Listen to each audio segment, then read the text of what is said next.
Salut à tous, on se retrouve aujourd'hui pour un nouveau tuto qui cette fois-ci à l'intérieur de 3ds Max va nous permettre de découvrir toutes les nouveautés de la version 9 du moteur de rendu Corona. Dans les différentes nouveautés que nous allons voir dans un premier temps, ça va être surtout le Procedural Cloud qui est une option que vous allez retrouver dans les environnements lorsque vous ajoutez un sun de Corona, c'est-à-dire un soleil.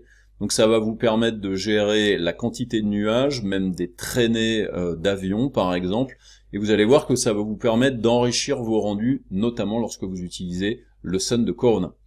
On verra ensuite aussi les Corona Patterns, c'est quelque chose que vous pouvez utiliser de la même manière un petit peu que des displays sur des surfaces, ou encore le Corona Scatter, c'est surtout là pour vous permettre sur une surface de dispatcher une forme, et on va plutôt l'utiliser par exemple en confection sur des vêtements pour faire réellement la fibre en 3D des vêtements, mais vous allez voir que vous pouvez l'utiliser aussi par exemple en architecture si vous voulez dispatcher des tuiles sur une surface.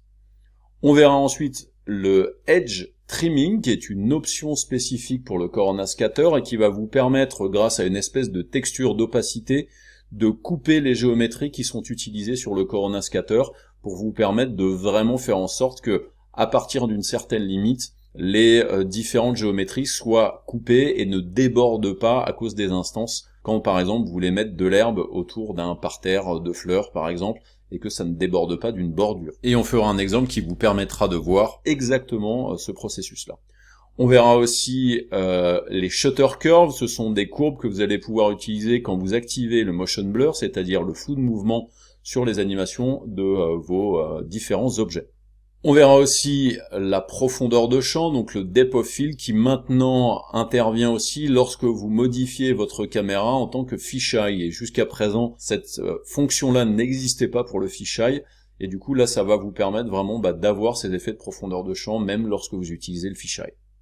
Ensuite, vous verrez que pour les gens qui prennent un abonnement Corona Premium, puisque maintenant il y a deux types d'abonnements, il y a l'abonnement solo et l'abonnement Premium, vous avez la disponibilité de Phoenix, le simulateur de fluide et de fumée de Chaos, donc la société qui édite Corona et qui édite V-Ray. Donc là, l'avantage c'est, on savait déjà que Phoenix était compatible au niveau du rendu avec Corona, mais là, si vous prenez un abonnement Premium, vous avez carrément Phoenix de disponible, et ça va vous permettre de faire des simulations de feu et de fumée directement à l'intérieur de 3ds Max, en utilisant aussi Corona comme moteur de rendu. Vous verrez aussi qu'avec cet abonnement Premium, vous allez avoir aussi accès à la bibliothèque de Chaos Scan, anciennement appelée VR Scan, qui sont des scans de matériaux plutôt réalistes, et vous allez pouvoir les appliquer directement sur vos surfaces avec un Corona Scan Material, et donc ça va vous permettre d'aller bien plus rapidement aussi dans la création des matériaux pour vos rendus de véhicules par exemple, ou encore architecturaux.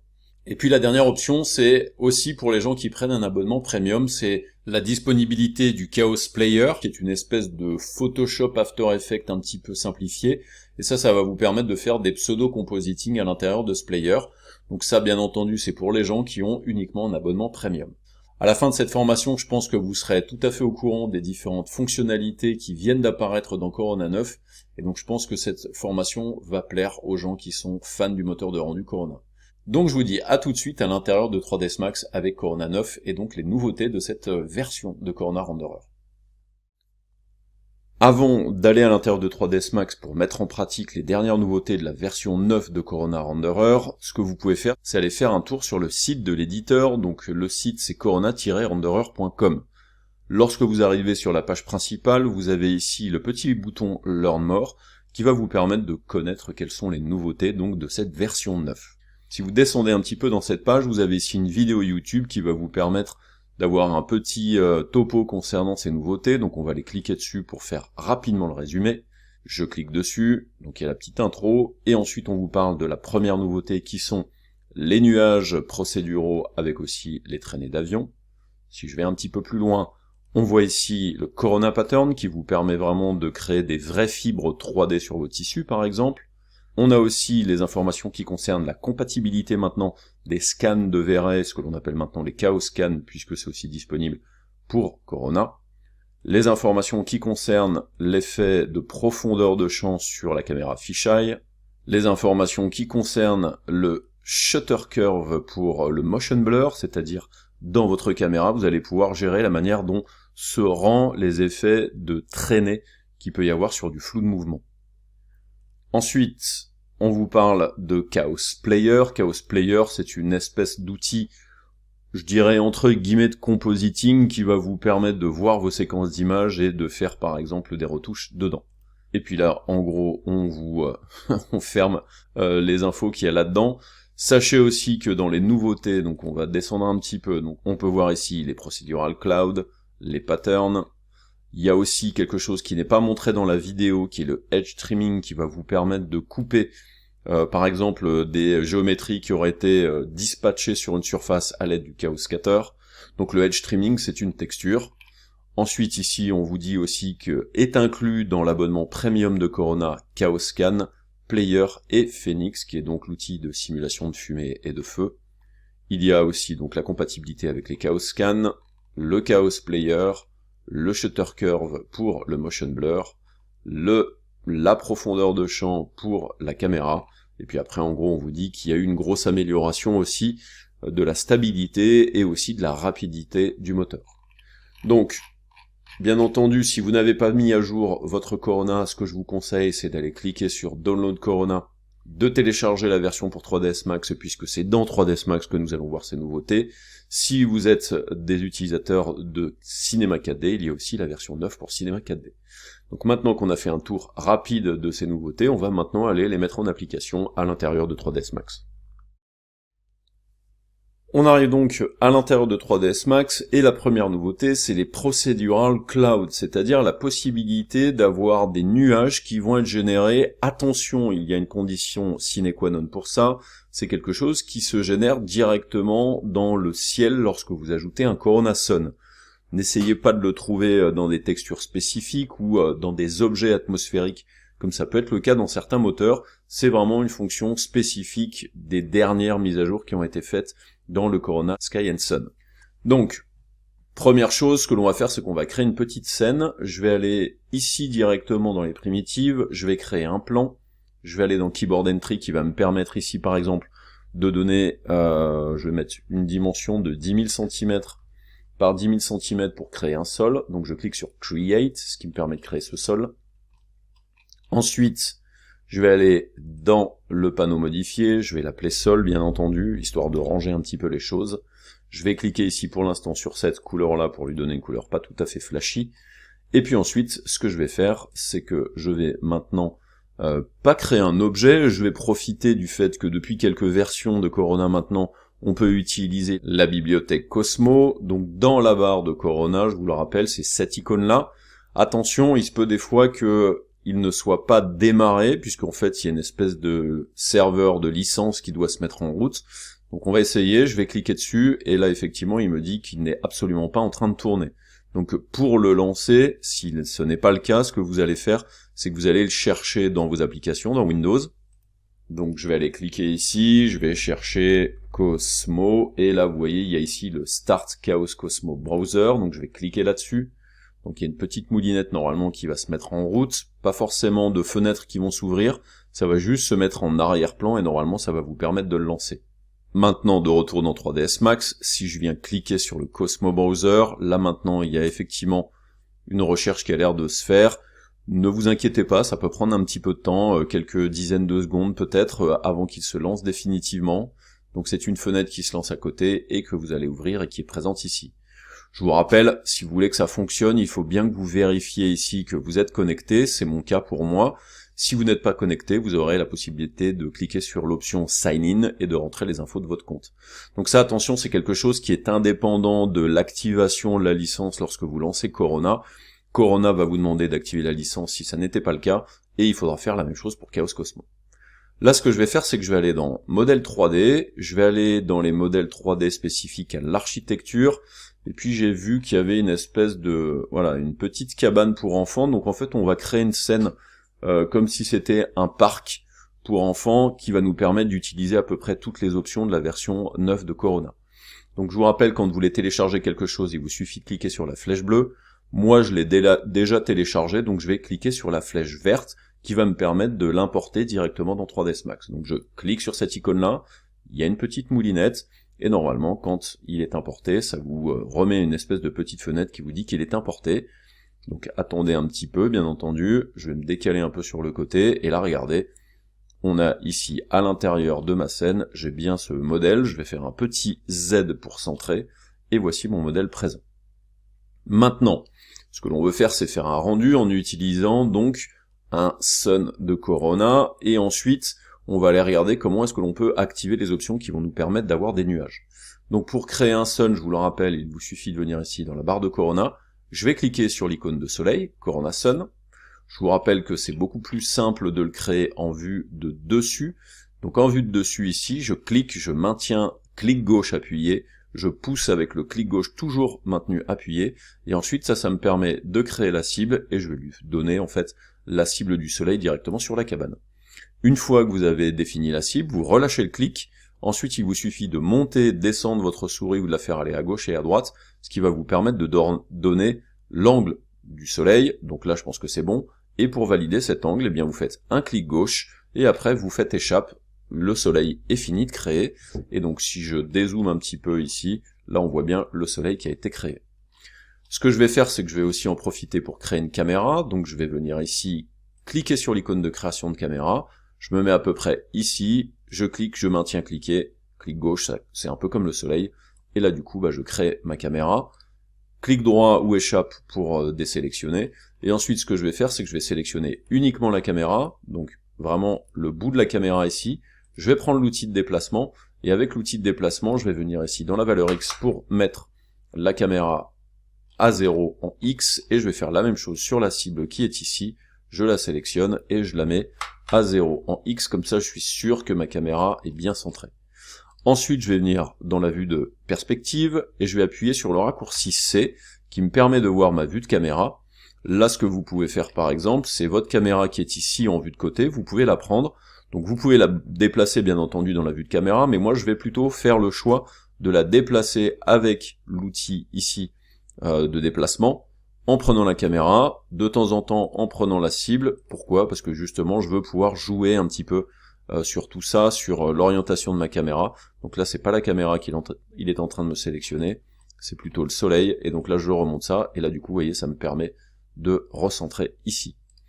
Ensuite je fais un petit Alt W pour agrandir la fenêtre de caméra.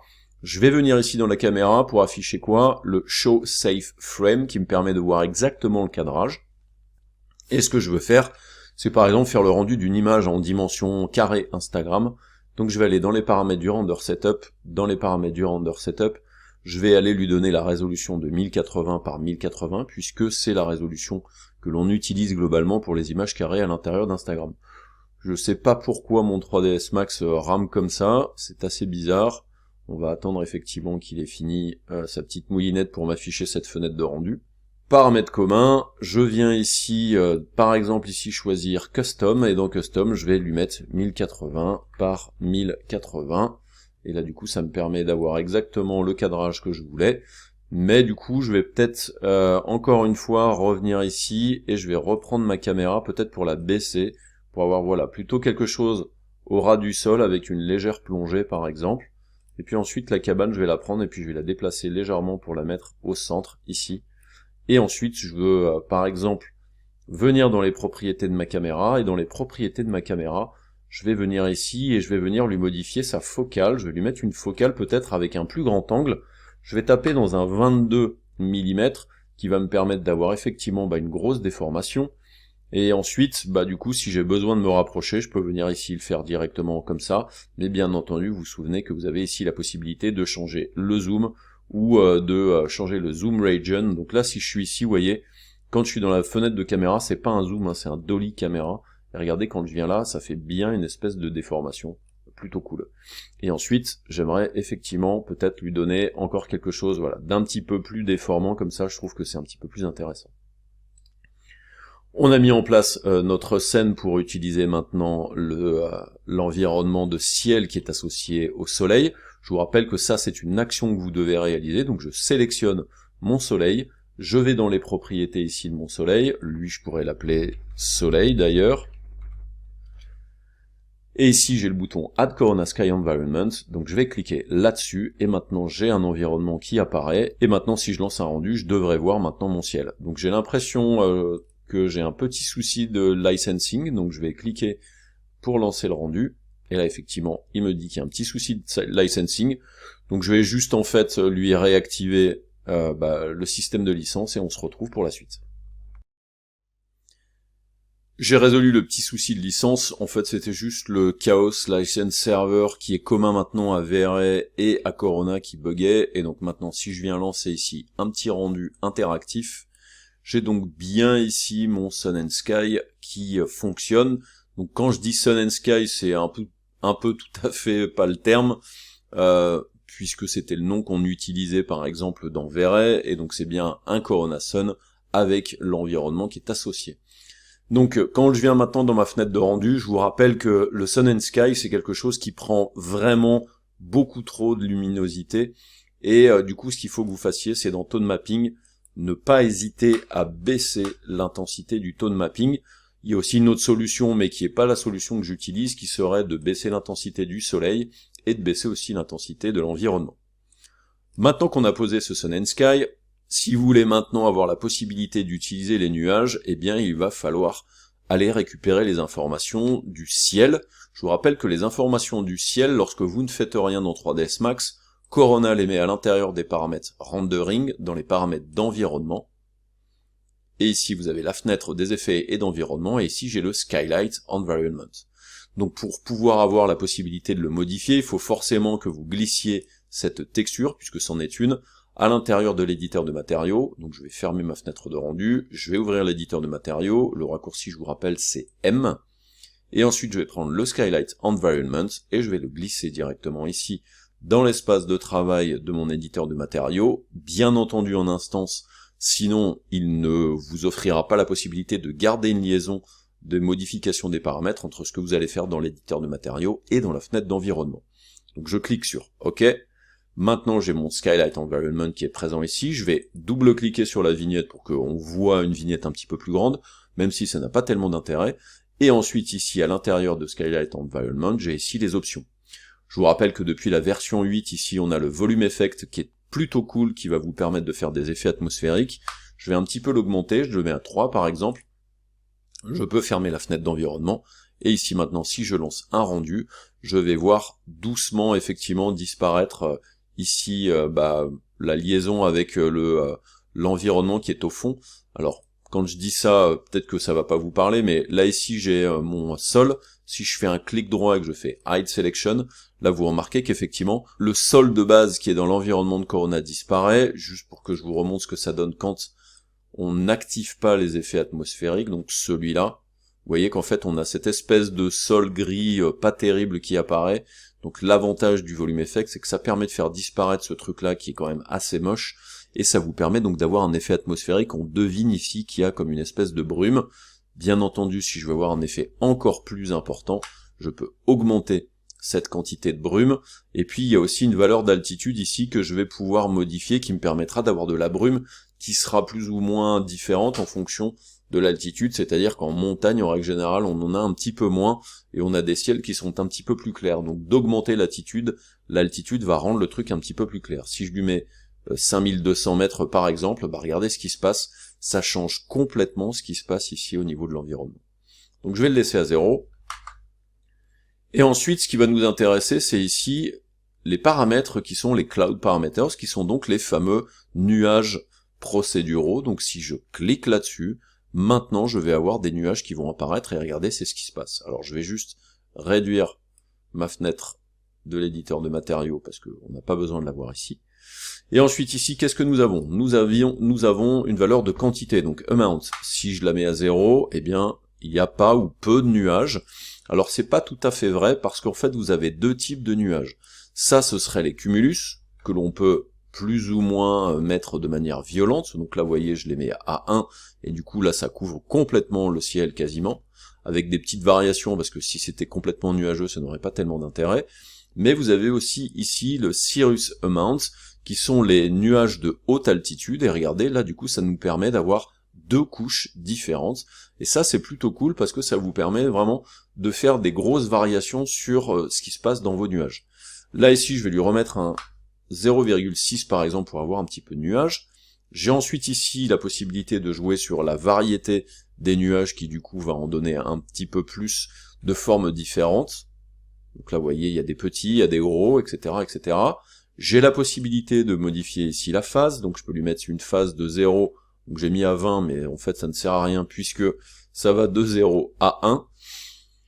Ensuite, cette phase-là, j'ai aussi ici une valeur aléatoire qui va me permettre par exemple de changer un petit peu la configuration. Donc ça, c'est des valeurs aléatoires qu'on connaît puisqu'elles existent dans 3ds Max dans pas mal de paramètres. Et ensuite, ici, j'ai la possibilité de jouer sur l'altitude des nuages, donc ne vous attendez pas à pouvoir mettre les nuages vraiment au ras du sol, ça n'est pas possible. Donc là, par exemple, j'avais mis 0 et il se limite à 500 mètres d'altitude, mais je peux mettre les nuages à 5000 mètres d'altitude si j'en ai envie. Et là, du coup, vous voyez que ça change le comportement de mes nuages. Là, du coup, j'ai des nuages qui sont effectivement, on a l'impression qu'ils sont un petit peu plus petits. Non, c'est juste qu'effectivement, ils sont un petit peu plus hauts. Et du coup, ça donne un résultat qui est un petit peu différent. Vous avez ensuite ici la hauteur des nuages. Donc on peut mettre des nuages plus ou moins fins. Donc là, je peux mettre des nuages de 50 mètres. Donc là, vous voyez que du coup, ça fait des nuages plutôt étalés. Si par contre, je mets des gros nuages, donc je peux leur mettre des nuages de 1000 mètres de haut, là, ça va vous faire vraiment comme des espèces de cumulus de pluie. On voit effectivement cette grosseur-là qui est plutôt cool. Moi, je suis quand même assez fan du paramètre de base, donc je vais les laisser à 600. Et puis ensuite, ici, vous avez les paramètres d'offset qui vont vous permettre de décaler les nuages en X et en Y. Donc là, je vais leur mettre 2000 mètres de décalage, et là, du coup, vous voyez que ça m'a décalé les nuages en X, c'est-à-dire à gauche, à droite. Et la même chose en Y, je vais leur mettre 5000 mètres de décalage. Et du coup, le truc qui est cool, c'est que ça va vous permettre de les animer, puisque c'est animable. Donc si vous créez des clés d'animation et que vous bougez cette valeur-là, ça va vous permettre de faire en sorte que ces nuages s'animent. Autre paramètre, vous avez les contrails, donc ce sont en gros les traînées des avions. Donc si je clique là-dessus, je vais avoir des traînées qui vont apparaître. Alors je vais enlever le nombre, la quantité en fait de nuages pour qu'on le voit un petit peu. Plus je vais enlever la quantité de cirrus aussi. Comme ça on verra un peu plus ces traits-là. Donc là vous voyez, on a des traits qui sont présents, qui sont pas très présents, donc je vais les mettre au max à 1 par exemple. Ensuite ici j'ai des notions de durée qui vont faire en sorte que mes traits vont être plus ou moins dissous, c'est-à-dire depuis combien de temps ils sont dans le ciel. S'ils sont depuis pas très longtemps, vous laissez time à 0, ce qui permet d'avoir des traits assez présents. La force va jouer sur tout simplement la quantité de l'opacité un petit peu effectivement de ces trails, donc je vais les remettre à 1. On peut mettre des distorsions qui va permettre de faire en sorte que les traits soient bien droits ou pas. Ensuite, on a possibilité de mettre des offsets, et vous avez ici la possibilité de mettre 50 trails si vous voulez. Donc vous voyez, on a des traits un petit peu dans tous les sens, ce qui est un petit peu bizarre. En avoir autant, ce serait assez flippant. Mais du coup, voilà, vous allez pouvoir jouer sur une quantité, vous allez pouvoir jouer sur du time qui va faire en sorte que ils disparaissent et que du coup les traits seront un petit peu moins présents dans certaines zones, vous voyez. Et ensuite, la valeur de strength qui est présente ici. Je vais lui mettre un 5 par exemple, donc je veux en avoir un petit peu, mais pas non plus des trucs de dingo, je veux pas effectivement des traits dans tous les sens, je vais lui mettre un petit peu de distorsion quand même, et puis de toute façon, je veux avoir des nuages, donc je vais remettre la valeur à 0,6, je vais lui mettre un cirrus amount à 0,7 par exemple, voilà, pour avoir un petit peu de variation dans ce ciel et pas avoir quelque chose de trop marqué. Sachez aussi quelque chose, c'est que l'altitude de vos nuages va avoir un grand intérêt. Je vais juste venir faire un clic droit Unhide All pour que l'on voit le sol.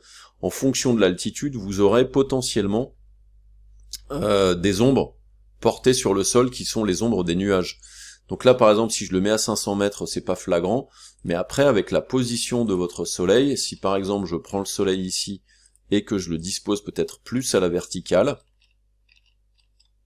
comme ça, on va voir ce que ça donne, vous aurez potentiellement la possibilité d'avoir des ombres qui seront projetées à cause des nuages. Donc là, vous voyez que du coup, ça fait un côté un petit peu ombré, justement parce que le soleil n'est pas direct, et donc, en fonction ensuite de la quantité de nuages que vous allez avoir, vous aurez forcément ce soleil qui sera occlu par les nuages. Donc là, quand j'en mets moins, forcément, du coup, il n'y a plus de nuages qui va occlure effectivement tout ça. Mais là, regardez, derrière, On voit ici qu'il y a une ombre. Donc en fonction de tout ça, vous allez quand même avoir des variations sur votre environnement, ce qui est plutôt cool. Et après, bien entendu, si je change les décalages de mes nuages, bah du coup, il va y avoir peut-être le soleil revient à nouveau. Je vais lui mettre 1000. Donc des fois, c'est vraiment quelque chose qu'il faut faire tout doucement. 600, 620, 650, 700, 680. Après, si c'est des gros nuages, effectivement, ça va être un petit peu compliqué de trouver effectivement tout ça. Mais globalement, après, si vous jouez sur des échelles de kilomètres, ces taches de soleil, vous les verrez un petit peu plus. Voilà, tout simplement, c'est pas très compliqué, effectivement, ce système de nuages à l'intérieur de Corona Sky. Donc faites vos petits réglages avec tout ça, et puis on se retrouve tout de suite pour la suite. Je vais juste lui remettre une position du soleil un petit peu moins violente. Voilà. Ensuite, dans ma fenêtre de rendu, je vais regarder un petit peu ce qui se passe. Donc là, par exemple, voilà, j'avais mis à -3, mais je vais remettre à -2. Et puis maintenant, on va commencer à construire notre scène. Donc là, on a fait Procedural Cloud. Donc là, ce que je vais faire maintenant, c'est vous montrer pas la deuxième mise à jour qui est importante, qui est par exemple le Corona Pattern. On va plutôt parler du Edge Trimming qui va vous permettre de faire en sorte d'avoir des herbes ou des choses que vous allez appliquer par exemple avec le Corona Scatter, mais qui vont se couper précisément. Donc en fait, ce que je vais faire, c'est que je vais venir ici en vue de dessus et en vue de dessus ici. Ce que je voudrais, c'est créer tout simplement en fait la zone dans laquelle il y a le parc pour enfants, donc une zone de gravier par exemple. Donc je vais venir dans un premier temps faire un circle. Je vais venir dans Keyboard Entry. Dans Keyboard Entry, je vais lui donner un diamètre qui est un rayon en fait de 5 mètres. Je fais Create, c'est qui me permet de faire cette zone là. Et puis ensuite je vais faire un rectangle, puisque ce que je veux c'est créer des chemins. Donc je vais faire rectangle, Keyboard Entry, je vais lui donner une dimension de 20 mètres par 2 mètres, comme ça, je fais Create, donc là vous voyez ça me permet de faire ça. Je vais lui faire une duplication en rotation, donc je prends l'outil de rotation, j'active cet outil-là qui est le magnétisme de l'angle, et là je lui fais faire une rotation à 90 en maintenant Shift appuyé, qui me permet tout simplement de faire une copie. Et là je choisis copie, ensuite je viens en vue de perspective, je vais appuyer sur F3, et maintenant ce que je veux faire c'est attacher tout ça pour faire une forme plutôt globale. Pour faire ça, je vais aller dans le panneau modifié. Dans le panneau modifié, je vais tout transformer avec un clic droit en Editable Spline. Pourquoi ? Parce que là-dedans, maintenant, j'ai une option d'attachement. Je vais cliquer sur Attache, et je vais lui demander d'attacher les deux rectangles. En ayant fait ça maintenant, ce que je veux faire, c'est faire tout simplement ce que l'on appelle un booléen, c'est-à-dire une fusion de tous ces éléments-là. Et donc pour faire ça, il faut que dans un premier temps, vous sélectionnez une ligne avec cette sélection-là. Je sélectionne la ligne qui est ici, et ensuite je vais dans Boolean, et je vais lui demander en fait de faire une union. Donc je clique sur Boolean, je viens choisir cette ligne-là, et là vous voyez que ça fait une union, cette ligne-là, et ça fait une union. Et le gros avantage de ça, c'est que du coup ça me permet d'avoir cette ligne qui est tout simplement comme un espèce de chemin dans lequel, par exemple, les enfants pourraient et les parents pourraient venir se balader. Je vais juste venir ici sélectionner avec CTRL les 4 angles qui sont ici, parce que à mon sens ça va pas assez loin, et puis je vais prendre l'outil d'échelle, pas l'outil de rotation. L'outil d'échelle, là, si je viens directement dessus et je fais ça, là, ça me permet pas de faire une échelle de tous les points qui sont sélectionnés. Donc en fait, ce qui me permet de le faire, c'est de venir sur cette icône-là, et de choisir ce centrage ici, et regardez, quand je fais ça, je vais pouvoir écarter, par exemple, ces zones-là. Alors, je vais désélectionner les points qui sont ici et le point qui sont ici. Donc là, regardez, je peux écarter comme ça, par exemple, sélectionner ensuite ceux-là, venir que sur l'axe des Y et faire la même chose. En fait, ce que je veux, c'est que le chemin aille un petit peu plus loin. Ça, à quoi ça va me servir ? Ça va me servir tout simplement à faire mon chemin de gravier. Donc, je vais l'appeler chemin gravier. Et ensuite, je vais profiter des presets que l'on peut trouver dans la bibliothèque Chaos Cosmo. Donc je clique sur Chaos Cosmo. Il devrait m'ouvrir la fenêtre après un petit temps de calcul. Voilà, la fenêtre arrive ici sur le côté. Et les presets qui vont me permettre de faire le gravier, je les connais dans la bibliothèque des modèles 3D, et j'ai ici les presets. Et regardez ici, donc là c'est des presets pour faire de l'herbe, pour faire des arbres, etc., avec des multitudes d'essences de végétaux. Et ici, regardez, j'ai le Peebles. Donc je l'ai déjà téléchargé. Donc je vous rappelle, quand vous voulez télécharger un truc, c'est cliquer là-dessus, et après vous avez un pourcentage de téléchargement qui arrive. Moi, c'est celui-là que je veux appliquer, et je veux l'appliquer à quoi? Je veux l'appliquer ici à mon sol. Mais du coup, je vais pas l'appliquer directement à mon sol qui est présent ici. Je vais l'appliquer directement à la ligne, puisque ça, c'est quelque chose qui est possible aussi, avec les Corona Scatter, puisque, je vous rappelle, les presets que vous avez ici, c'est des configurations de Corona Scatter. Donc je viens cliquer sur cette icône-là pour l'importer.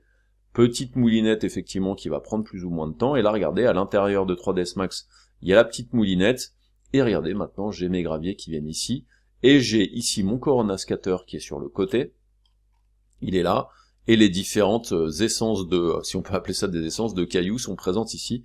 Donc là, mon Corona Scatter, je peux le prendre, et puis je peux le décaler légèrement par ici.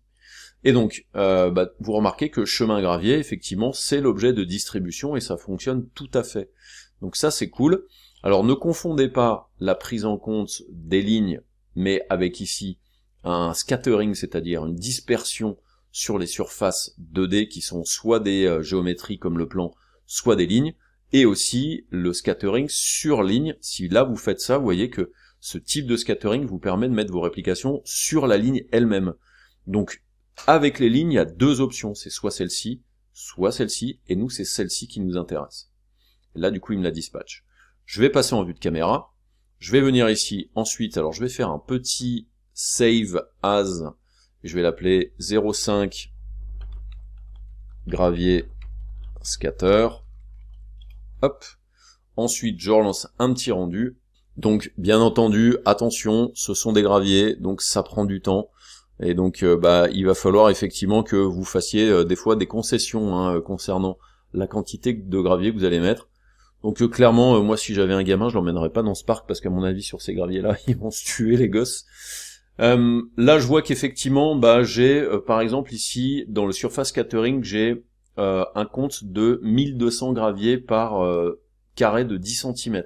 Donc je pense que c'est pas assez, je vais lui augmenter, je vais lui mettre un 2200 par 10 cm qui du coup devrait effectivement faire en sorte que j'ai quelque chose d'un petit peu plus conséquent. Mais attention, il se peut des fois que vous ayez des limites qui sont définies ici par cette partie-là. Donc là je vois que la limite est à 1 million, donc je vais lui mettre une limite à 2 millions pour voir si ça augmente la possibilité d'aller au-delà. Et donc là, a priori, non, ouais, c'est pas suffisant. Est-ce que j'augmenterai pas cette valeur-là? Je vais lui mettre 5000 par exemple, on va voir si effectivement il veut bien y aller. Donc là, ça a l'air d'être un peu plus fort. Est-ce que j'augmenterai pas encore cette valeur-là? Je vais voir si 10 000 ça peut le taper. Ouais, ça change pas grand-chose non plus. Est-ce que il va pas falloir que je vienne augmenter la limite à 3 millions ici? Alors là, faut vraiment faire gaffe parce qu'à un moment donné, je vais avoir un petit souci. En fait, je pense que le problème ne vient même pas en fait de la quantité. Je vais venir baisser ces valeurs-là, et je vais venir baisser à nouveau ces valeurs-là, le remettre à 2000. Je pense qu'en fait, la problématique est plutôt ici l'option du Avoid Collision, qui permet d'éviter que les géométries qui sont répétées rentrent en contact les unes avec les autres. Donc là, normalement, si vous le mettez à 100%, les objets vont être vraiment écartés. Si je mets à 100%, on va voir que les cailloux, effectivement, vont être un peu plus écartés que ce que l'on avait. Là, ouais, du coup, effectivement, c'est très écarté. Donc en fait, non, je vais le baisser, je vais le mettre à 25%, et là, du coup, les cailloux devraient venir, effectivement, plus en contact les uns avec les autres. Ouais, effectivement, c'est plus ça. Je vais le mettre à 15. Et là, effectivement, c'est un peu plus dense. Alors, je pense qu'après, vous pouvez aussi améliorer des petites choses, puisque, en fait, là, globalement, ça prend quand même pas mal de mémoire. Les espèces de chemins, là, que j'ai créés sur le côté à l'aide des lignes, si vous avez moyen, peut-être... Donc, par exemple, ce chemin-là, et ce chemin-là, ça sert peut-être à rien, effectivement, qu'ils aillent aussi loin. Parce que, du coup, il n'y a pas d'intérêt. Et celui-là, qui est devant la caméra, c'est pareil. On va le mettre ici, comme ça me permettra de gagner, par exemple, en dispatch. Je vais repasser en vue de caméra. Je vais repasser en vue interactive. L'avantage de réduire, bien entendu, la zone sur laquelle vous allez avoir vos graviers, c'est que ça vous permet du coup de gagner en gestion de la mémoire.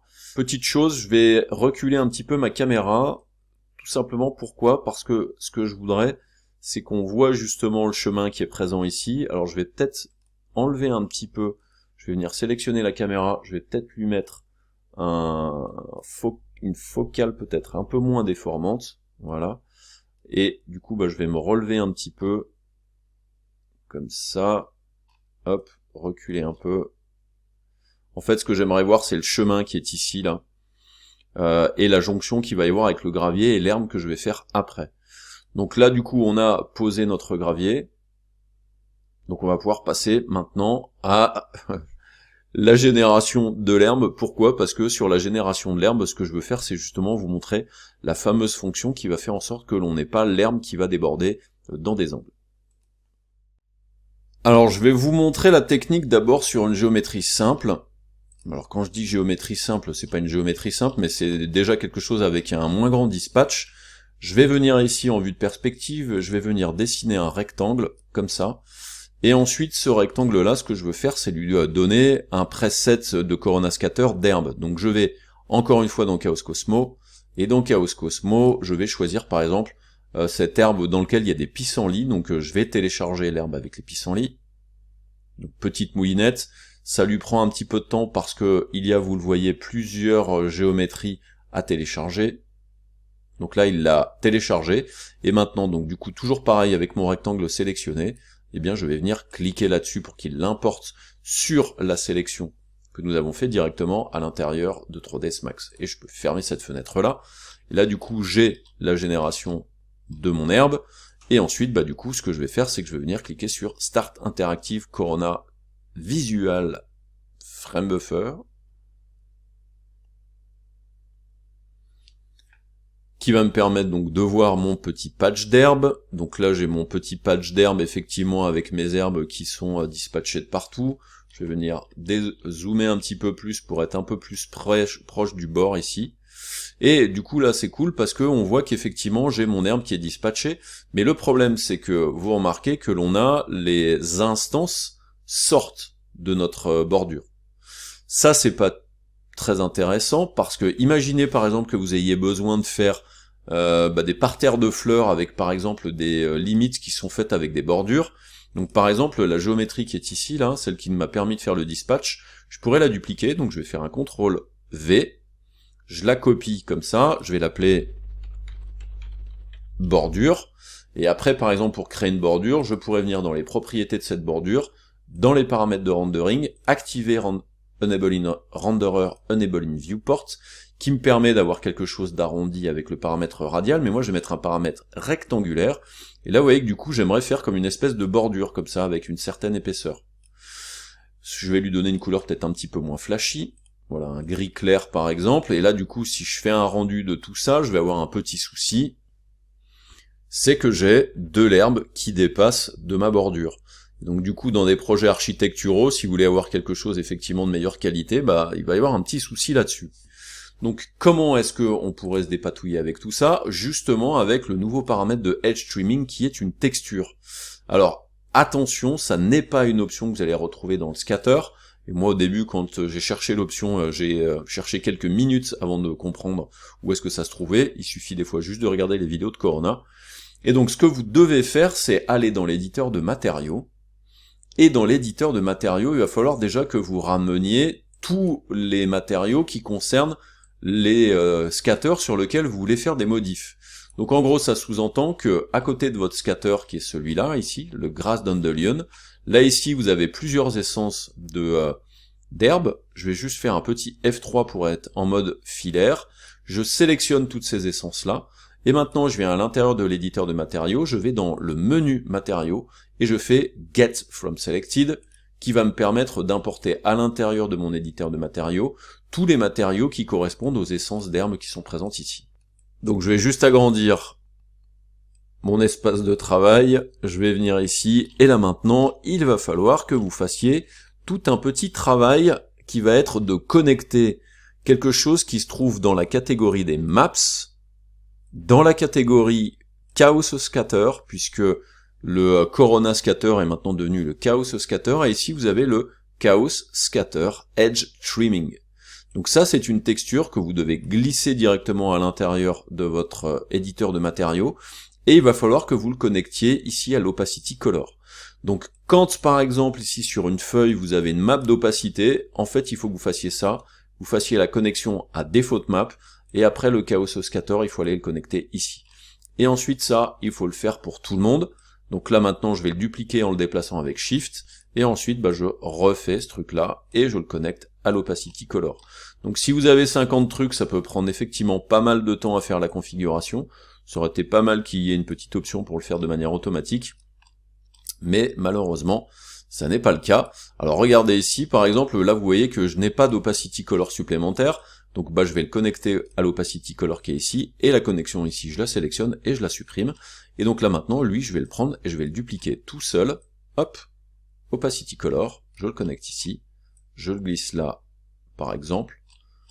Là, alors en fait vous avez même pas forcément besoin d'en faire plusieurs, je pourrais tout à fait par exemple prendre le même, celui-là, et venir le connecter à l'Opacity Color ici, comme ça vous évite d'en avoir 50 pour tous les matériaux. Là en fait un seul peut servir à tout le monde, et donc là je le prends, je le connecte à Opacity Color, il y a l'air d'en avoir encore un autre ici, donc je vais pas commenter à chaque fois que je fais les connexions.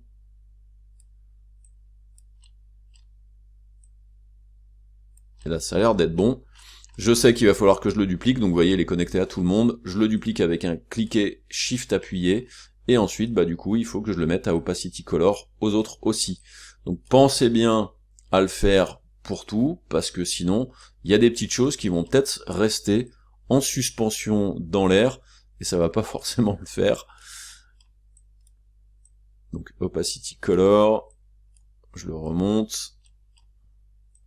Là regardez, du coup je suis obligé de le dupliquer cette fois-ci comme ça, je vais le dupliquer plusieurs fois parce que je sais qu'il va venir plusieurs fois, et là bien entendu vous ne pouvez pas en utiliser un pour plusieurs, ou alors en fait si j'aurais très bien pu faire un truc comme ça, c'est-à-dire que je peux très bien prendre ce truc là, faire ça comme ça, faire ça comme ça, et là je pourrais tout à fait optimiser puisque vous remarquez que la texture est exactement la même, donc je pourrais balancer lui ici, voilà. Donc n'hésitez pas à optimiser, même quand par exemple c'est des matériaux qui viennent de choses que vous avez téléchargées, ça permettra de faire en sorte que vous ayez quelque chose. Donc là ici c'est bon, là j'ai optimisé sur ces trois trucs, là j'en ai encore ici, donc là regardez en fait c'est exactement les mêmes herbes là aussi, donc en fait vous pourriez carrément faire un Opacity Color ici aussi, ça permet de gagner là bien entendu de la mémoire supplémentaire. Éviter les swappings de textures par exemple. Là c'est un tout seul, je vais en reprendre un, ok, je supprime ça, voilà, c'est juste que en fait ça m'embête d'avoir 50 trucs dans l'espace. Bon, ça peut prendre effectivement un peu de temps, donc vous avez compris le principe. Je connecte tout ça à toutes mes textures. D'opacité color, il m'en reste pas beaucoup, il m'en reste voilà quelques-uns présents ici. Long et fastidieux, mais nécessaire effectivement si vous voulez avoir un truc propre, parce que sinon l'autre solution aurait été par exemple de transformer votre scatter en géométrie, et ensuite de mettre un édité poly par-dessus, et ensuite du coup de supprimer les géométries que vous ne vouliez pas garder, mais du coup là en termes d'optimisation c'est pas ouf, parce que du coup vous allez avoir beaucoup trop de polygones, et du coup votre ordinateur va cracher, alors que au moins avec un Chaos Scatter, et en plus de ça les géométries sont des géométries qui sont des proxys, donc du coup c'est quand même assez optimisé en termes de mémoire. Que me reste-t-il ? Effectivement, là, ici aussi, là, ici aussi, je pense qu'on arrive au bout, c'est tout bien, je range tout, hop, tout est rangé, et du coup, je ferme tout ça, et normalement, donc je vais venir sur mon petit rectangle ici. Donc ne vous attendez pas à avoir un retour directement visuel à l'intérieur de la fenêtre de 3ds Max, hein, ici. Ça ne sera pas le cas. Je vais lancer un petit rendu, et là du coup regardez, on a effectivement plus le problème. Alors il y a encore des petits bouts effectivement qui restent. Je vais juste zoomer un petit peu pour qu'on voit ce qui se passe. En fait, ça permet de couper quand même un petit peu des trucs, mais il y a quand même une petite marge. Je vais cacher ce bout-là, je vais faire Hide Selection. Le gros avantage quand même, ce que je trouve de plutôt cool, c'est que ça a une tendance à rendre un petit peu le côté, effectivement, des herbes un peu pourries. Justement, comme si finalement elles étaient coupées et un petit peu vieillies. Et du coup, ça fait vraiment un truc cool, je trouve, moi, sur ces parties-là. Donc du coup, comme on a ramené déjà le truc, ce que je vais faire, c'est que je vais venir supprimer, par exemple, la ligne qui est ici, hop, comme ça je n'ai plus toute cette partie-là qui va se dispatcher ici. Je vais prendre mon Grass Dandelion qui est présent ici, et je vais venir le décaler sur le côté. Je vais le garder, sauf que l'objet de distribution ici a été supprimé, donc je peux sélectionner ce truc-là et l'enlever. Et en fait, ce que l'on va faire, c'est qu'on va créer un autre rectangle qui va nous permettre de faire le dispatch de l'herbe ici. Donc je vais venir ici, créer un rectangle. Le rectangle, je vais le créer ici, un truc un petit peu grand, comme ça, ici. Et pour que ça nous dispatche l'herbe correctement, je vais faire une duplication de cette ligne qui est ici. Donc je vais faire un CTRL-V, en copie, je vais l'appeler herbe scatter base. Ok, et là en fait ce que je vais faire, c'est que je vais faire sur ce herbe scatter base qui est donc un edit et spline, je vais faire un attache, pourquoi? Pour venir chercher le rectangle qui est ici, comme ça fait que un seul objet, je passe en vue de perspective, ok, et du coup je vais venir chercher le Grass Dandelion qui est présent ici, et le Grass Dandelion, ce que je vais faire, c'est que je vais lui demander de prendre comme dispatch object la ligne que l'on vient de faire ici. Donc vous cliquez sur le petit plus, vous allez sur la ligne, vous cliquez là-dessus, et regardez là maintenant, il me met l'herbe directement là-dessus. Et comme on a fait le edge trimming, c'est-à-dire la décision que on ait bien l'herbe qui vient de s'arrêter ici, normalement mon herbe devrait s'arrêter ici, au bord de la ligne, pour faire un chemin bien propre. Donc on va venir faire un petit rendu interactif ici, dans cet angle-là, pour voir ce que ça donne. Là, bien entendu, ça prend des plombes, parce que là, on commence à avoir beaucoup de géométrie, mais regardez ce qui se passe. Là, maintenant, j'ai une herbe qui est bien propre, bien coupée, ici, sur le bord. Pensez quand même à un truc, c'est que, clairement, en fait, l'herbe que vous téléchargez directement avec ces presets, souvent est bien trop dense. N'hésitez pas à cocher le Avoid Collision, qui est présent ici, qui va vous permettre de faire en sorte que maintenant les herbes soient un petit peu dispatchées, et du coup ça va être effectivement, vous le voyez, du coup très dispatché, mais du coup faites en sorte par exemple de mettre peut-être un Avoid Collision en pourcentage à 30%, ce qui va permettre de faire en sorte que vraiment l'herbe soit un petit peu plus dense, mais pas trop dense non plus, et là vous voyez qu'avec un Avoid Collision à 30%, j'ai quand même suffisamment d'herbe, je pense, sur la surface. Du coup ça me permet d'avoir quelque chose qui est un petit peu plus optimisé, avec moins d'herbes de partout, et du coup ça vous permettra de faire en sorte que ça utilise un petit peu moins de mémoire. Pour finir avec tout ça, si on veut finaliser cette image, je pense que ce qui pourrait être cool, c'est aussi de faire en sorte par exemple que l'on ait des arbres, et du coup on pourrait aller à nouveau dans Chaos Cosmos, avec sa longueur habituelle de lancement, le voici. Et là, j'aimerais faire peut-être une image un petit peu automnale, donc je vais aller dans les 3D modèles, dans les presets, et je sais que là, ici, il y a un preset d'arbre un petit peu d'automne, donc je vais venir cliquer là-dessus pour le balancer directement. Voilà, et là, du coup, il met les arbres un petit peu de partout. Là, par contre, clairement, moi, je trouve que les arbres sont systématiquement trop grands dans les presets de Chaos Cosmos.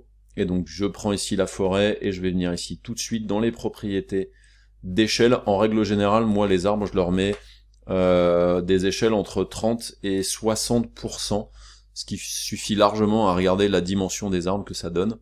Et ensuite, ce que je vous conseille de faire, faites gaffe, parce que du coup là il a dispatché par rapport à la ligne, mais là vous voyez que du coup j'ai un arbre en travers, donc je suis pas sûr de ce que ça va donner.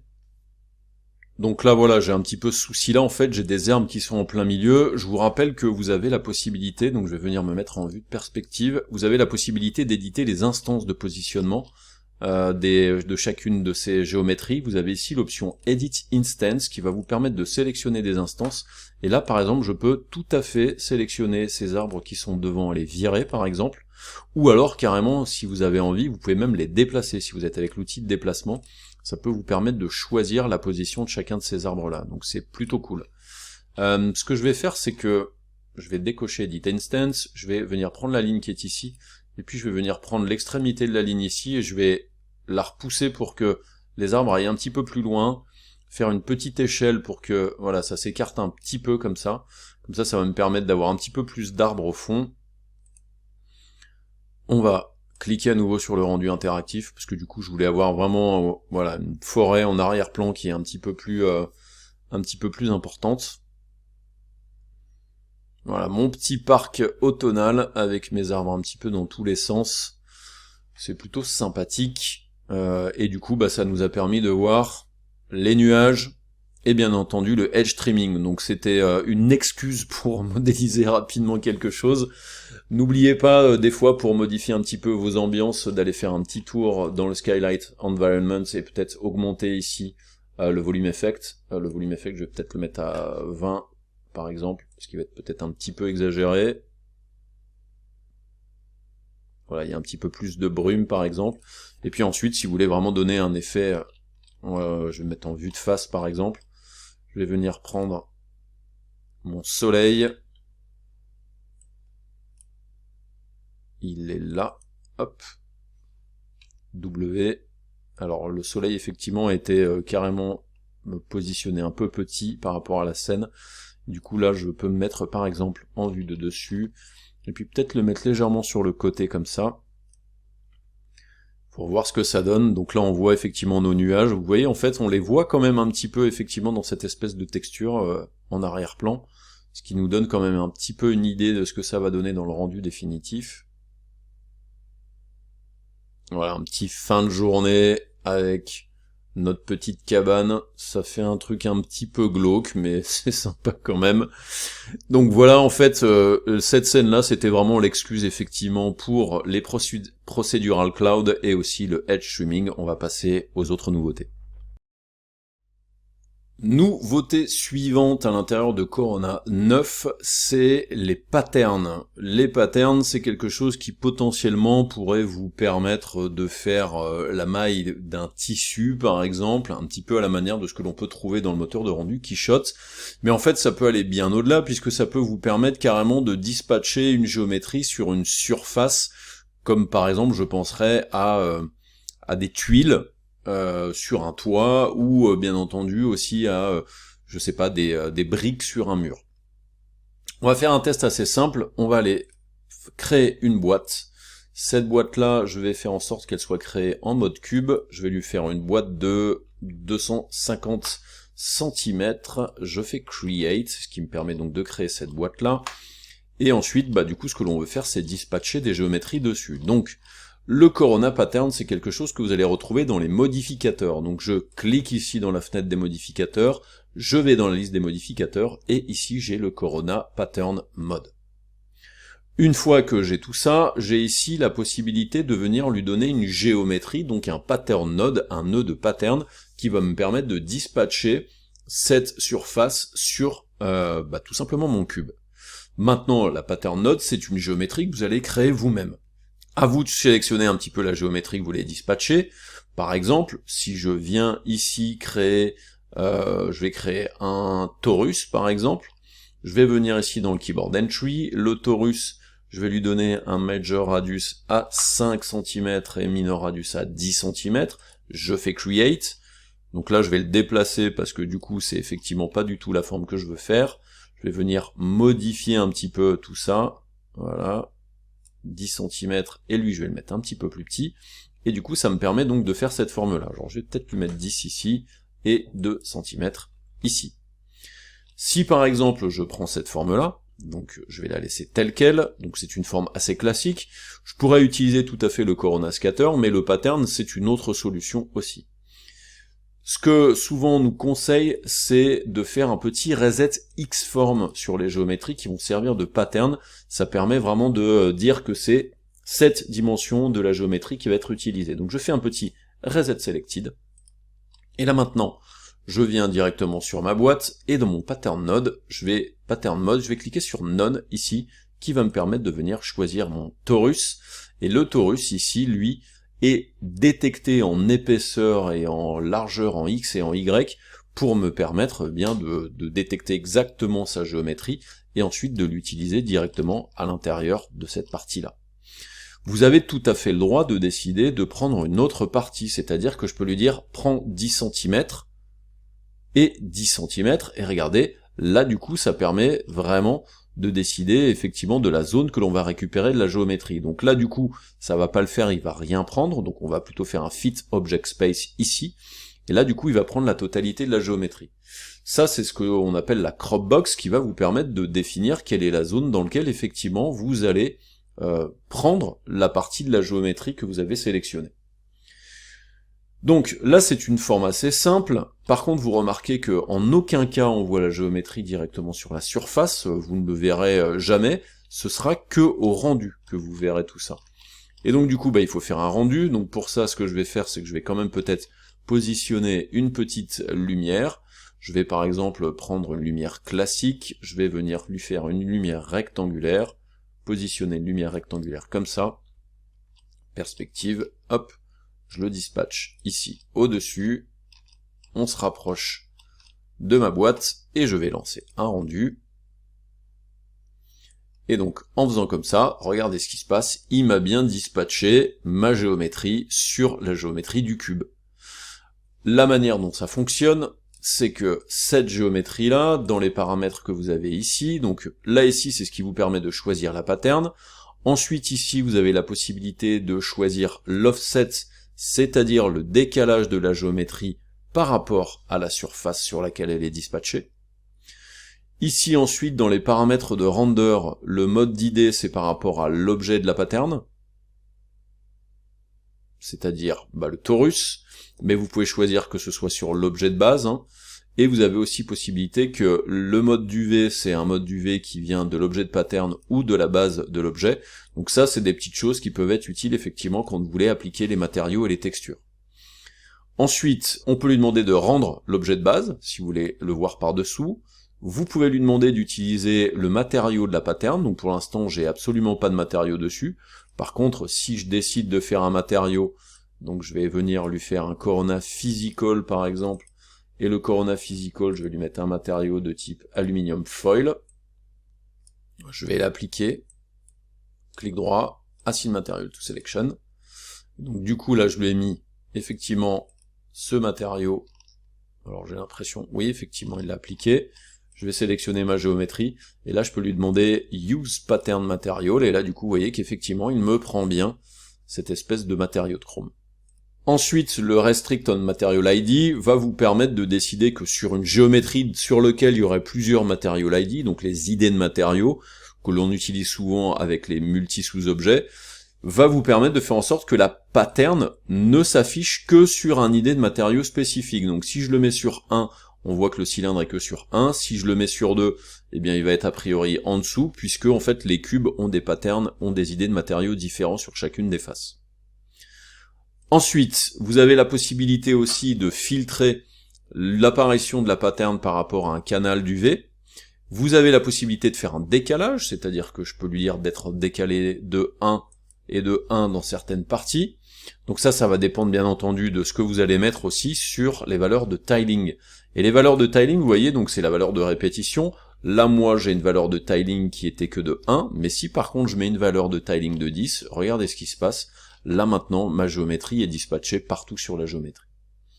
Ensuite, il y a moyen même de mettre un random offset, ce qui vous permet par exemple de faire des décalages de U, en U et en V effectivement, en 100 de 0 à une valeur que vous voulez. Donc là, je peux lui mettre un décalage de 0 à 100 un peu dans tous les sens, ce qui me permet de donner un petit peu un côté aléatoire avec tout ça. Si je lui mets le petit matériau chrome, ça commence à faire des trucs sympas. Et vous avez même moyen de lui mettre en fait des valeurs de rotation. Et il y a bien entendu des valeurs de step, ça peut être utile si par exemple vous voulez vraiment que chacune des géométries vienne se placer à des écarts vraiment spécifiques. Donc ça c'est assez cool parce que effectivement vous vous rendez compte qu'avec une géométrie simple, on peut commencer à faire des choses assez complexes en termes de création, et que ce soit pour du tissu, ou que ce soit par exemple pour de l'architecture ou du design intérieur, ça peut vous permettre de dispatcher très rapidement une géométrie sur une autre. On va essayer de trouver un exemple un petit peu plus complexe. Je vais juste faire un petit reset, et là je vais recommencer, je vais faire une boîte, je vais faire comme un espèce de studio, donc je vais mettre en création de cube, je vais lui faire une boîte de 2,50 m, comme ça, comme tout à l'heure, hop, je vais dézoomer un petit peu. Là ensuite, ce que je vais faire, c'est que je vais lui faire, donc je vais l'appeler studio, puisqu'en fait j'ai envie de créer un environnement de studio pour importer par exemple, je sais pas, on va essayer de trouver peut-être un canapé ou un truc dans ce genre-là, et essayer de travailler la fibre du canapé par exemple, ou d'un fauteuil, ce sera peut-être un petit peu moins complexe que un canapé. Donc ma boîte, je vais la faire, je vais faire un clic droit, Editable Poly, je vais sélectionner les faces qui sont ici, et les supprimer, prendre ensuite mes points, je vais juste agrandir ma boîte pour avoir quelque chose d'un petit peu plus profond dans ce sens-là, ou alors je vais peut-être carrément prendre cette partie-là et la déplacer là-bas, ok. Et ensuite je vais prendre les arêtes, je vais appuyer sur F4 pour qu'on puisse voir les arêtes, et là-dessus je vais lui faire un petit chanfrein, donc chamfer, et là je vais augmenter la quantité de chanfrein, et je vais augmenter la quantité ici d'éléments qui me permettent de segments, qui me permettent de faire un bel arrondi, et ensuite pour qu'il y ait une épaisseur, je vais aller lui rajouter un modificateur shell, ou coque en français, qui me permet donc d'avoir mon environnement de studio, et je lui mets une couleur grise. Ensuite, en vue de dessus, donc là je vais lui faire un petit affect pivot only centré sur l'objet, et ici je vais lui dire d'être à 0 et à 0 en X et en Y pour avoir vraiment le studio au centre.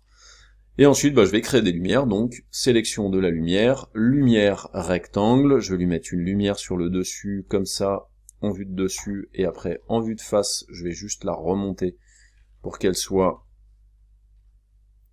voilà, au niveau du plafond, et ensuite, en vue de gauche, je vais lui créer une autre lumière, Corona Light, rectangle aussi, et je vais lui faire une lumière à peu près dans ce genre-là, vue de face pour la déplacer et la mettre là-bas sur le côté, et ensuite je vais lui faire une symétrie de l'autre côté en copie, une petite rotation avec l'outil de magnétisme de l'angle comme ça, et ensuite ce que je pourrais faire c'est rajouter une caméra.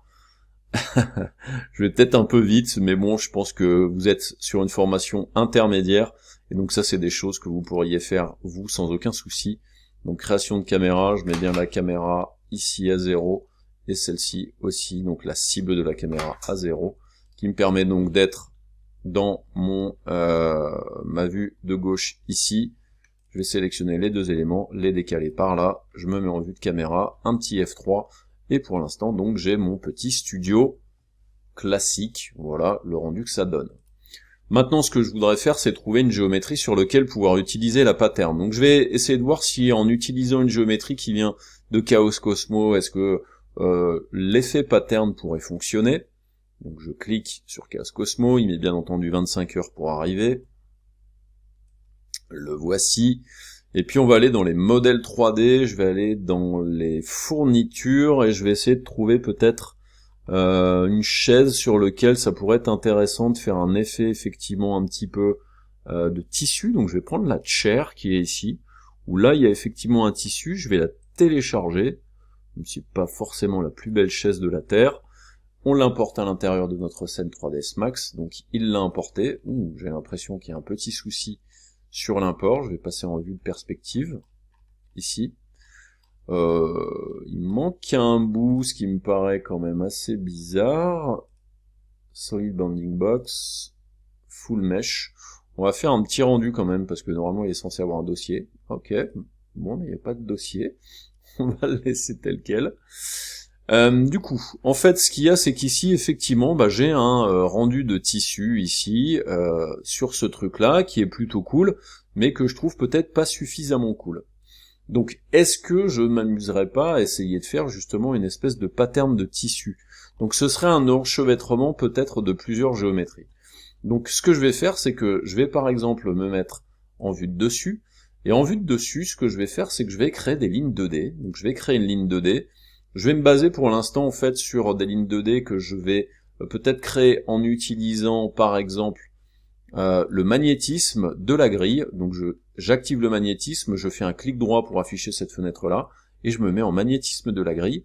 Et là, en fait, je vais créer 1, 2, 3 points. Ensuite, je vais en recréer là 1, 2, 3 points.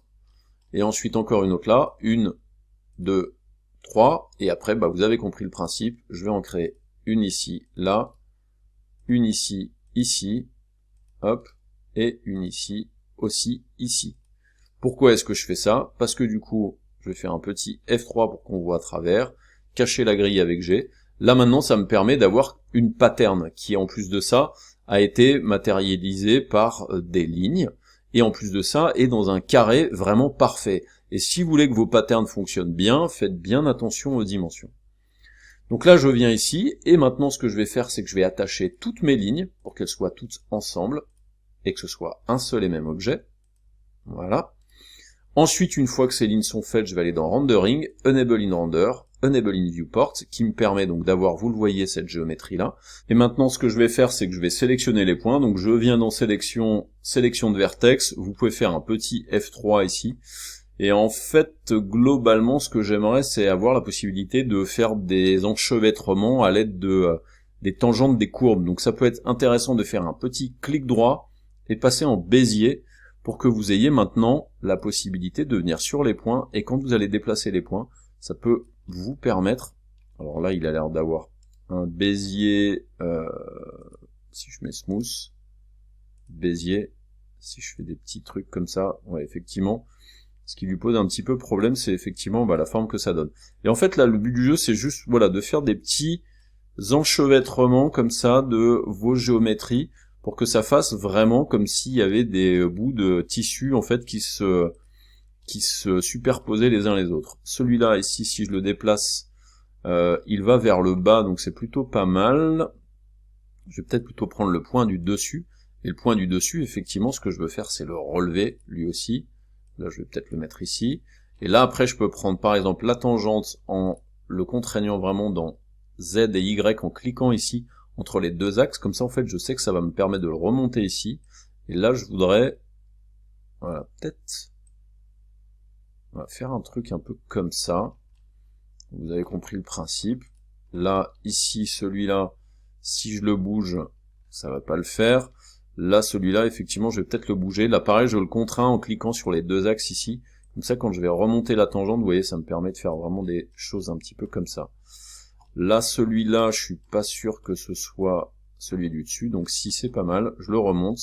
Et c'est pareil, je vais donner effectivement des variations. Et ce qu'il faut qu'on fasse, c'est que ce soit à peu près similaire en termes de fonctionnement ici. Ça me paraît pas mal. Et ensuite, là, du coup, vous allez plutôt alterner. Donc, celui qui est ici, lui, va peut-être être un petit peu plus haut. Celui qui est ici va être un petit peu plus bas. Alors là, clairement, j'expérimente des trucs que j'avais pas expérimenté vraiment avant, donc c'est un peu du live. Donc si à la fin ça fait un truc un peu pourri, vous m'en voudrez pas. Voilà, là ici, il faut que je donne à peu près voilà la même orientation que tout ça, et là du coup, je vais potentiellement remonter lui, le remonter lui. Voilà, en fait, il faut que ça fasse un petit peu comme un espèce d'enchevêtrement. Vous voyez un petit peu le principe de tout ça. Ensuite, le rendu, en fait, je vais pas le mettre en circulaire, je vais le mettre en rectangulaire. Puis je vais faire un truc peut-être un petit peu plus large, comme ça. Ok, donc ça fait vraiment cette espèce d'enchevêtrement comme ça. Et après, par exemple, ce que je pourrais faire, c'est pour aller un petit peu plus loin, je pourrais décider peut-être de lui mettre un édité poly par-dessus. Et ensuite, je pourrais peut-être me mettre en sélection d'arêtes, sélectionner en fait toutes les arêtes du bord ici. Par exemple.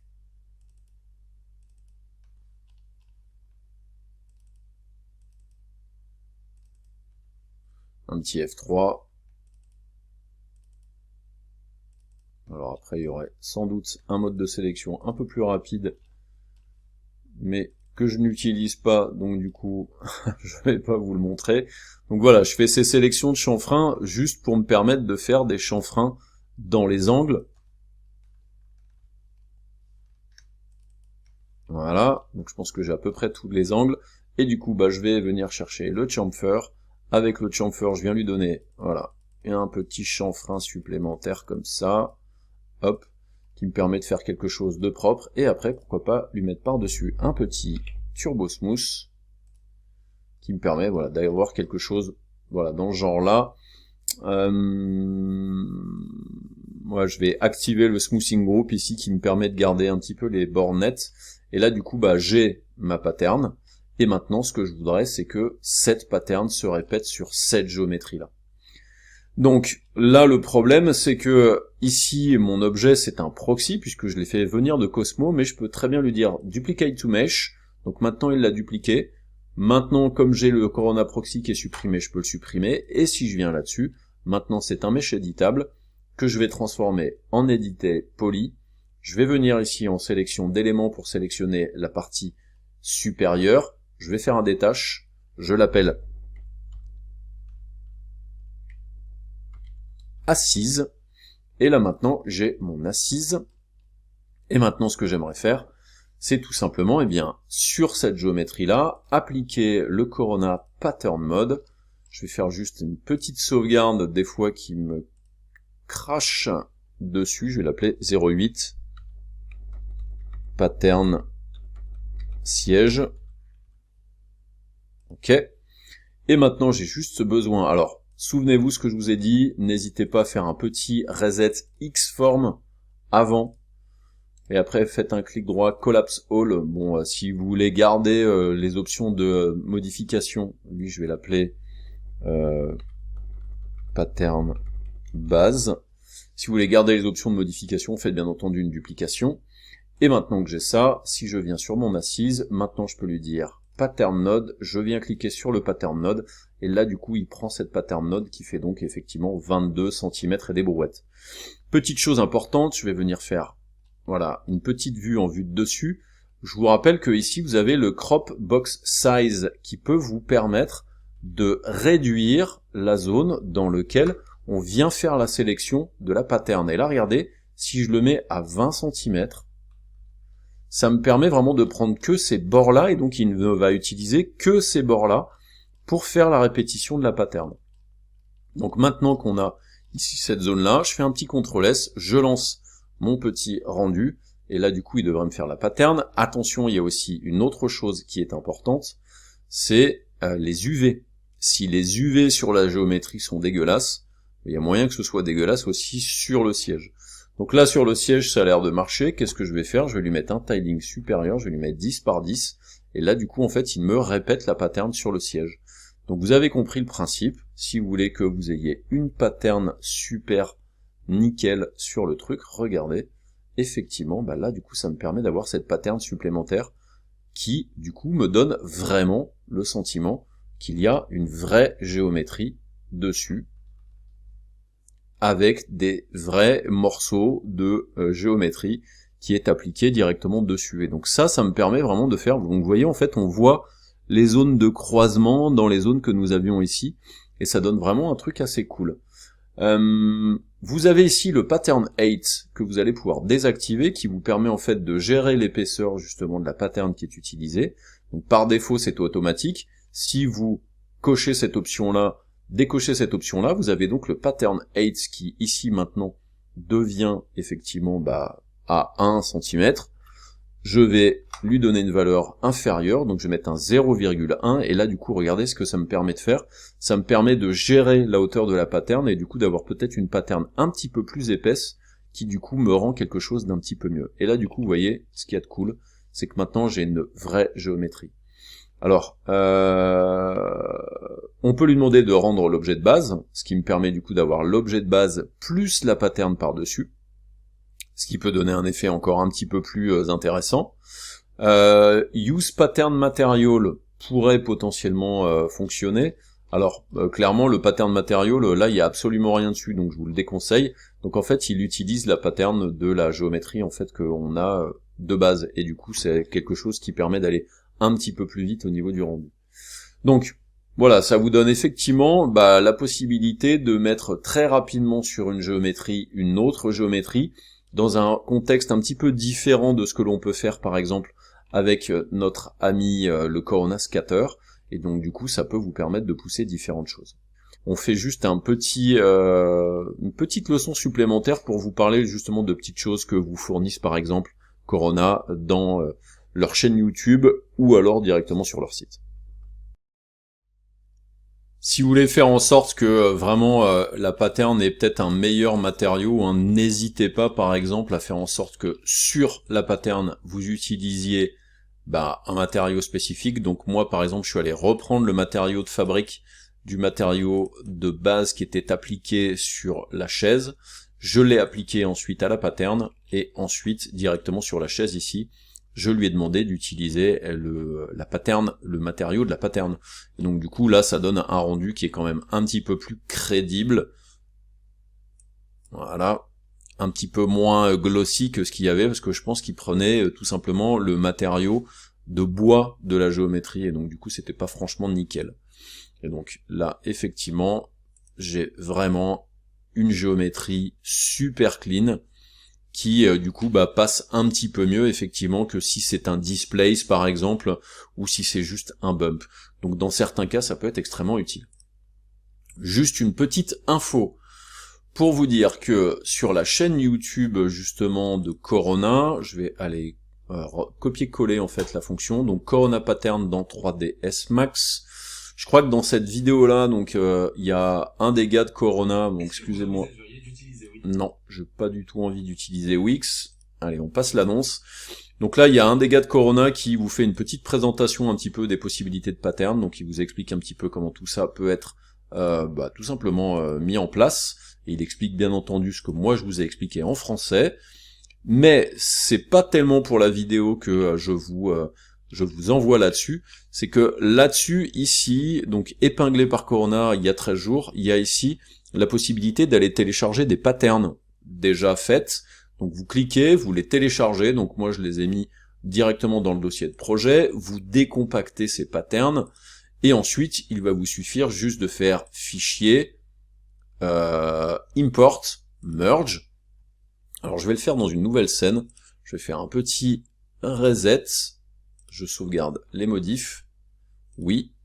Je vais par exemple créer une boîte, toujours pareil, je vais lui faire une boîte de 250 par 250 par 250, je modifierai peut-être les propriétés après, et là je vais faire comme une espèce de petit cabanon, je vais l'appeler cabanon par exemple, je vais appuyer sur F4 pour qu'on voit les polys, je vais lui mettre un segment dans la longueur, et ensuite, ce que je vais faire, c'est que je vais peut-être lui donner une longueur peut-être de 6 mètres, comme ça, ou 5 mètres. Vraiment comme si c'était une espèce de petit cabanon que l'on peut retrouver, mais maintenant c'est un petit peu la mode des tiny house. Là, je vais lui faire un petit edit poly, je vais prendre par exemple l'extrémité qui est ici, et je vais la remonter avec l'outil d'échelle de déplacement à 3,50 m par exemple. Voilà, comme ça. Et là, par exemple, pourquoi ne pas faire des idées de matériaux? Donc je vais sélectionner, avec les sélections de polygones ici, tous les éléments. Je vais lui dire, tiens, c'est l'idée de matériau 1, comme ça. Et ensuite, par exemple, je pourrais décider que ici, ce soit l'idée de matériau 2, par exemple. Ok, et je positionne comme ça. On va regarder ce que ça donne, mais ça peut être nécessaire à un moment donné de faire en sorte qu'il y ait des UV, des dépliages d'UV faits correctement, sinon ça peut être un petit peu problématique, donc on verra ce que ça donne. Et là du coup ce que je veux faire c'est importer dans ma scène les patterns qui sont ici, là, des patterns spécifiques pour 3ds Max, donc là il y a les samples qui sont visibles ici, donc si je vous les montre, c'est tout simplement une pattern d'une espèce de truc un peu futuriste, une pattern d'osier, une pattern de cactus, une pattern de tuiles, une pattern ici plutôt de tissu, là un autre tissu présent ici, donc vous voyez il y a plusieurs possibilités, il y a même des chaînes, etc., etc. Donc ces patterns, on va les ramener. Donc vous voyez qu'il y a un pattern preset ici, je pourrais tout à fait le prendre et le glisser directement dans la scène, et lui dire merge file, ce qui du coup va permettre de l'importer. Donc mes patterns sont présentes, je vais juste les déplacer et les positionner ici. Et donc du coup vous voyez ces patterns là. Alors il y a clairement la pattern de tissu ici que moi j'ai déjà tenté d'utiliser et qui est pas terrible. Et celle-ci qui fait un petit peu aussi comme une espèce de pattern de tissu, alors plus de tricot qui fonctionne plutôt pas mal aussi. Donc ça c'est des petites choses qui sont pré-configurées que vous allez pouvoir utiliser. Mais surtout celle qui m'intéresse c'est celle-ci qui ressemble finalement à une tuile. Et donc du coup si je viens directement sur mon cabanon, je vais juste faire une petite sauvegarde de cette scène-là. Je vais sauvegarder en tant que 09 pattern cabanon, par exemple. Hop. Donc ma pattern de cabanon.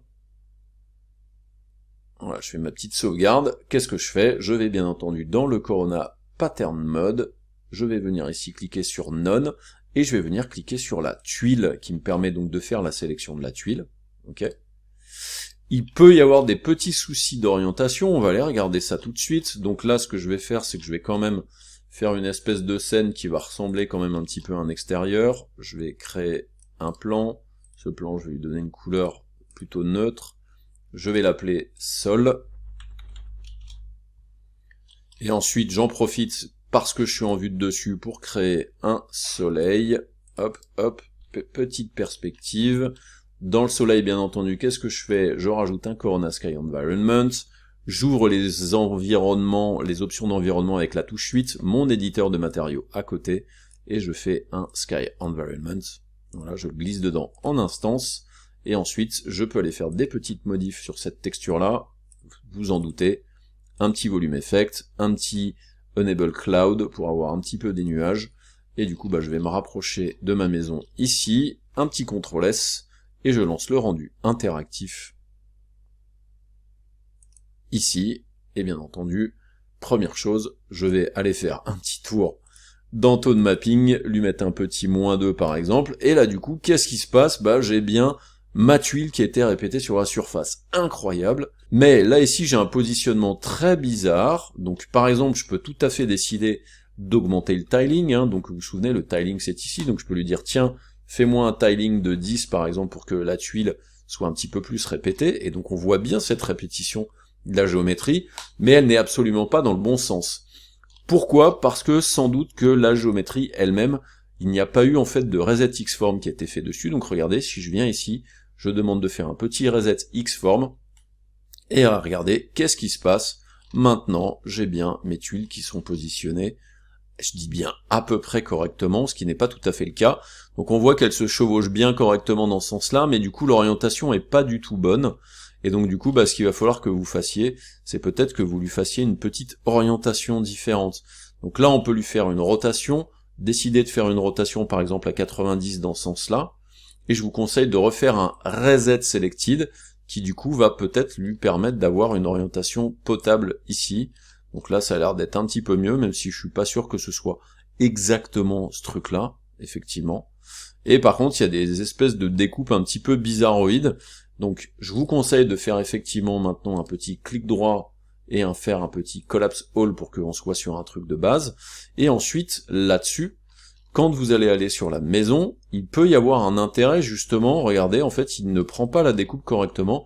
Il faudrait lui recliquer sur l'option Fit in Object Space, qui permet de reprendre la bonne zone, et là du coup regardez, j'ai maintenant mes tuiles qui sont positionnées correctement, et qui du coup fonctionnent sur ce toit là. Alors peut-être pas forcément de l'autre côté, si ça a l'air de fonctionner un petit peu aussi, mais du coup il se peut que vous ayez besoin de définir en fait quelles sont les zones dans lesquelles vous voulez qu'il y ait des idées particulières.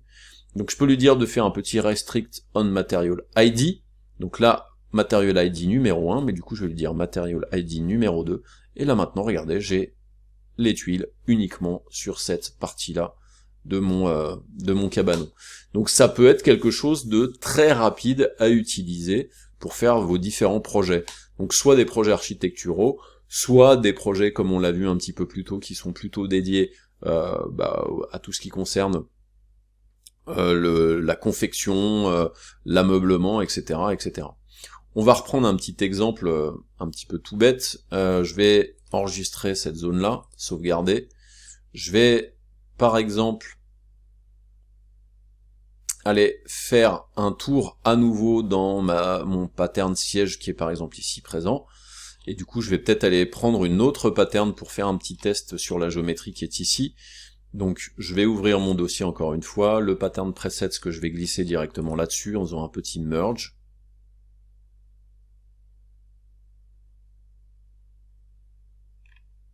Donc là, les géométries sont arrivées, je vais les déplacer pour les mettre sur le côté là-bas. Puis d'ailleurs, celle-ci, pour qu'elle soit pas dans le champ, je pourrais aussi la déplacer là-bas. Et ensuite, je sélectionne le siège et je vais venir chercher, par exemple, la pattern qui est celle-ci là. Donc pattern base, je viens cliquer là-dessus. Donc là il détecte quelle est l'épaisseur. Et ensuite bah du coup on va aller regarder ce que ça peut donner sur notre fauteuil. Je fais un petit Z. Z pour le sélectionner. Hop. On vient regarder ce que ça donne en termes de rendu. Et là regardez. Super pattern avec des répétitions, plutôt cool. Alors là, la hauteur, je pense qu'elle est un petit peu trop épaisse. Je vais mettre un 0,05 qui permet, vous le voyez, de faire quand même quelque chose de beaucoup plus sympa. Hop. 0,02, c'est plutôt pas mal. Et du coup, bah, on a vraiment quelque chose qui a une géométrie qui est rendue, qui donne un petit peu mieux qu'un displace, parce que le displace, c'est jamais vraiment une géométrie 3D. Donc voilà, des petits exemples multiples qui vont vous permettre d'utiliser ces options-là. Ce qui peut être cool aussi, je vais vous montrer un petit peu aussi où jusqu'où ça peut aller, hein. Donc je vais fermer le groupe, je vais cacher cet élément-là, je vais venir faire une sphère par exemple, avec la création voilà, sur la base de pivot, et je vais lui demander d'être à 0 par exemple. Ok. Et du coup, bah, je vais faire pareil, hein, je vais lui mettre ce fameux Corona Pattern Node, et je vais venir chercher, il y a celle-ci de géométrie qui est vraiment cool. En fait, c'est une géométrie de cactus, donc je fais sélection de la pattern, je prends cette pattern-là, je n'oublie pas de temps en temps de faire un petit reset X-form, voilà, de revenir ici, clic droit, collapse all, voilà, comme ça au moins je suis sûr qu'il l'utilise correctement. Je vais venir sélectionner ma sphère, un petit Z pour centrer dessus. Alors après, il fait une sélection avec la pattern de base aussi, au passage. Et là, du coup, bah, on va regarder ce que ça peut donner. Donc là, regardez. Ma géométrie, en fait, est bien appliquée là-dessus. Donc par contre, là, il garde en fait le tiling de la valeur que je lui avais donnée juste avant. Donc je vais lui faire un petit tiling de 20, par exemple, ou un tiling de 10. Ok, et là du coup, vous voyez que l'épaisseur est pas terrible, donc je vais lui demander en fait d'être en automatique pattern. Et là regardez, bah, on a vraiment effectivement une géométrie qui a été répétée et qui nous permet vraiment bah, de faire quelque chose de ultra complexe en termes de géométrie, chose qui serait plutôt relou à modéliser, hein, mais quand vous avez une pattern, c'est vrai que c'est quand même plutôt pas mal. Donc ça, c'est effectivement des petites choses qui peut être cool que vous expérimentiez. Ça peut vous permettre dans vraiment beaucoup de projets de gagner du temps dans la modélisation, de gagner du temps dans la répétition de différentes géométries. Je pense qu'on a bien fait le tour de pattern, on va passer à la suite. L'autre nouveauté, c'est ce que l'on appelle les curves du shutter, c'est-à-dire les courbes qui vont vous permettre de régler le comportement du motion blur lorsque vous faites des animations. Donc c'est quelque chose qui va se trouver dans les paramètres de la caméra, et bien entendu pour que vous puissiez le faire fonctionner, il faut forcément faire une animation. Donc on va faire un petit reset, je vais faire comme d'habitude une scène vide, je vais faire à l'entrée au clavier un plan qui va me permettre de matérialiser le sol, que je vais appeler sol. Je vais lui créer une petite couleur grise, et ensuite je vais ouvrir mon ami un peu lent Chaos Cosmo, donc la bibliothèque, et je vais aller récupérer tout simplement un véhicule comme une moto ou une voiture par exemple, et on va animer le déplacement de cette voiture et de cette moto. Donc du coup, je vais à l'intérieur de 3D modèle, je vais à l'intérieur de véhicule, je vais prendre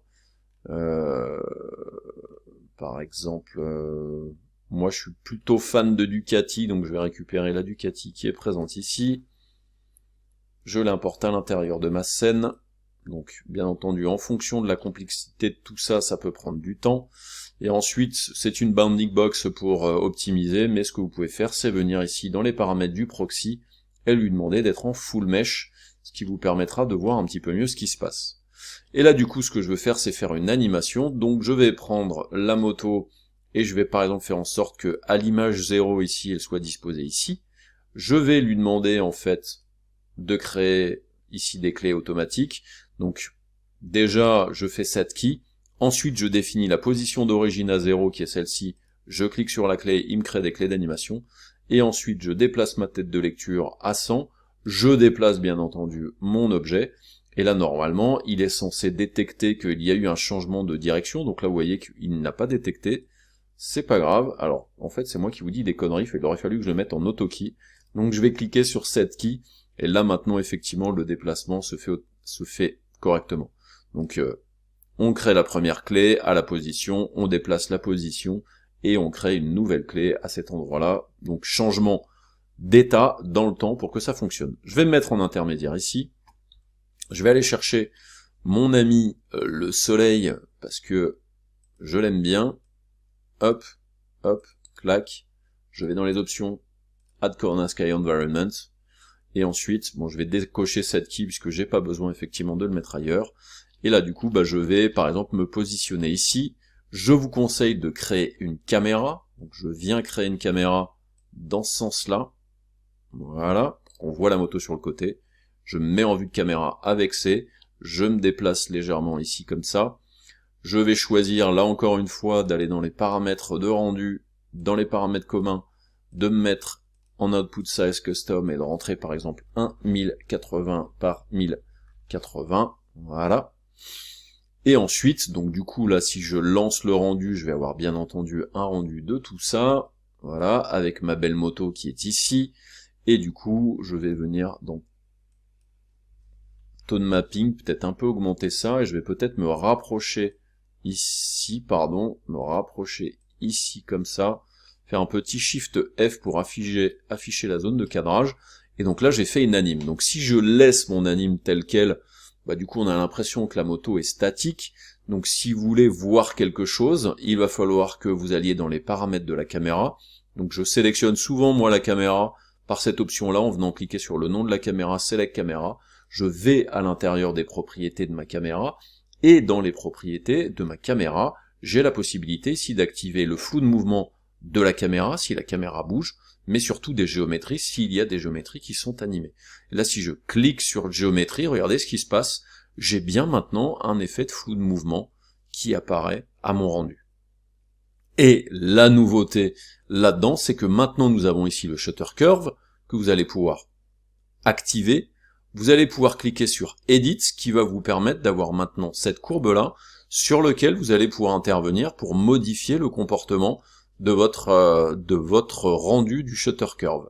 Donc ça c'est tout simplement une courbe, vous pouvez définir effectivement comment est-ce que cette courbe va se comporter, donc là ça permet de faire quelque chose d'assez linéaire, et là du coup vous avez la possibilité de faire des interpolations cubiques ou linéaires, et ensuite si vous voulez créer des courbes spécifiques, vous pouvez cliquer, et en faisant ça, ça peut vous permettre de jouer sur le comportement de votre curve. Alors pour exagérer un petit peu tout ça, ce que je vais faire, c'est que je vais vraiment faire un truc très marqué, un truc dans ce genre-là, pour que vous voyez qu'effectivement, il y a un comportement bizarre. Regardez, si je fais ça, ça me permet d'avoir un double fantôme. Et du coup, même je peux aller au-delà, je peux carrément faire un triple fantôme si j'en ai envie, qui du coup me permet d'avoir 3 superpositions de mon image, et du coup créer vraiment l'effet de shutter curve, donc l'effet de flou de mouvement comme j'en ai envie.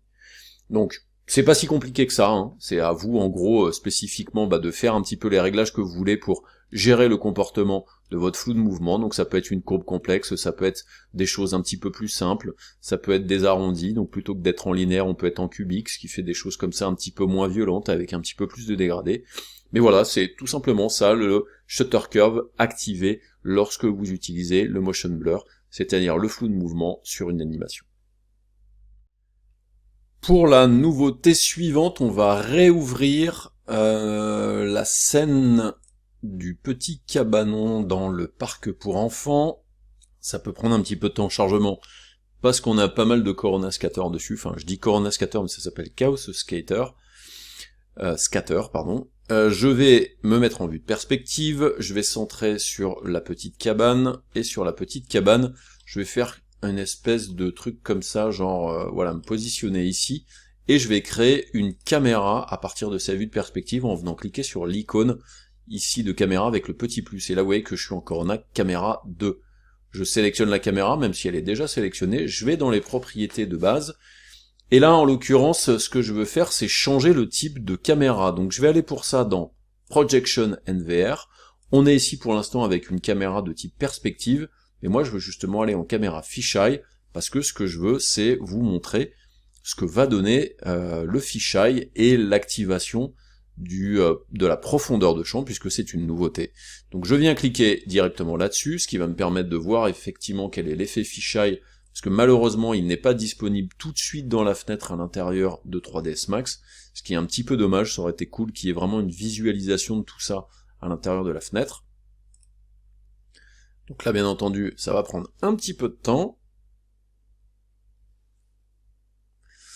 Et voilà en gros ce que ça donne. Donc je n'hésite pas, par exemple, dans ma fenêtre à peut-être voilà, me rapprocher pour être encore un petit peu plus près de cette zone-là. Et par exemple, alors peut-être un poil près, un petit peu moins.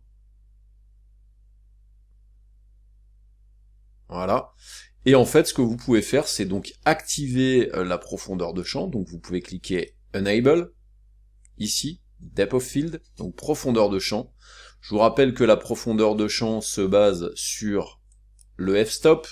Donc si vous mettez une petite valeur, vous allez avoir une profondeur de champ et un floutage assez marqué. Donc là, le floutage a l'air de se faire un petit peu ici, même si c'est pas carrément visible. Je vais peut-être le mettre un peu plus faible encore pour que on puisse vraiment avoir quelque chose de très exagéré. Donc là on voit qu'effectivement c'est bien flou. Et là c'est très flou ici, vous le voyez.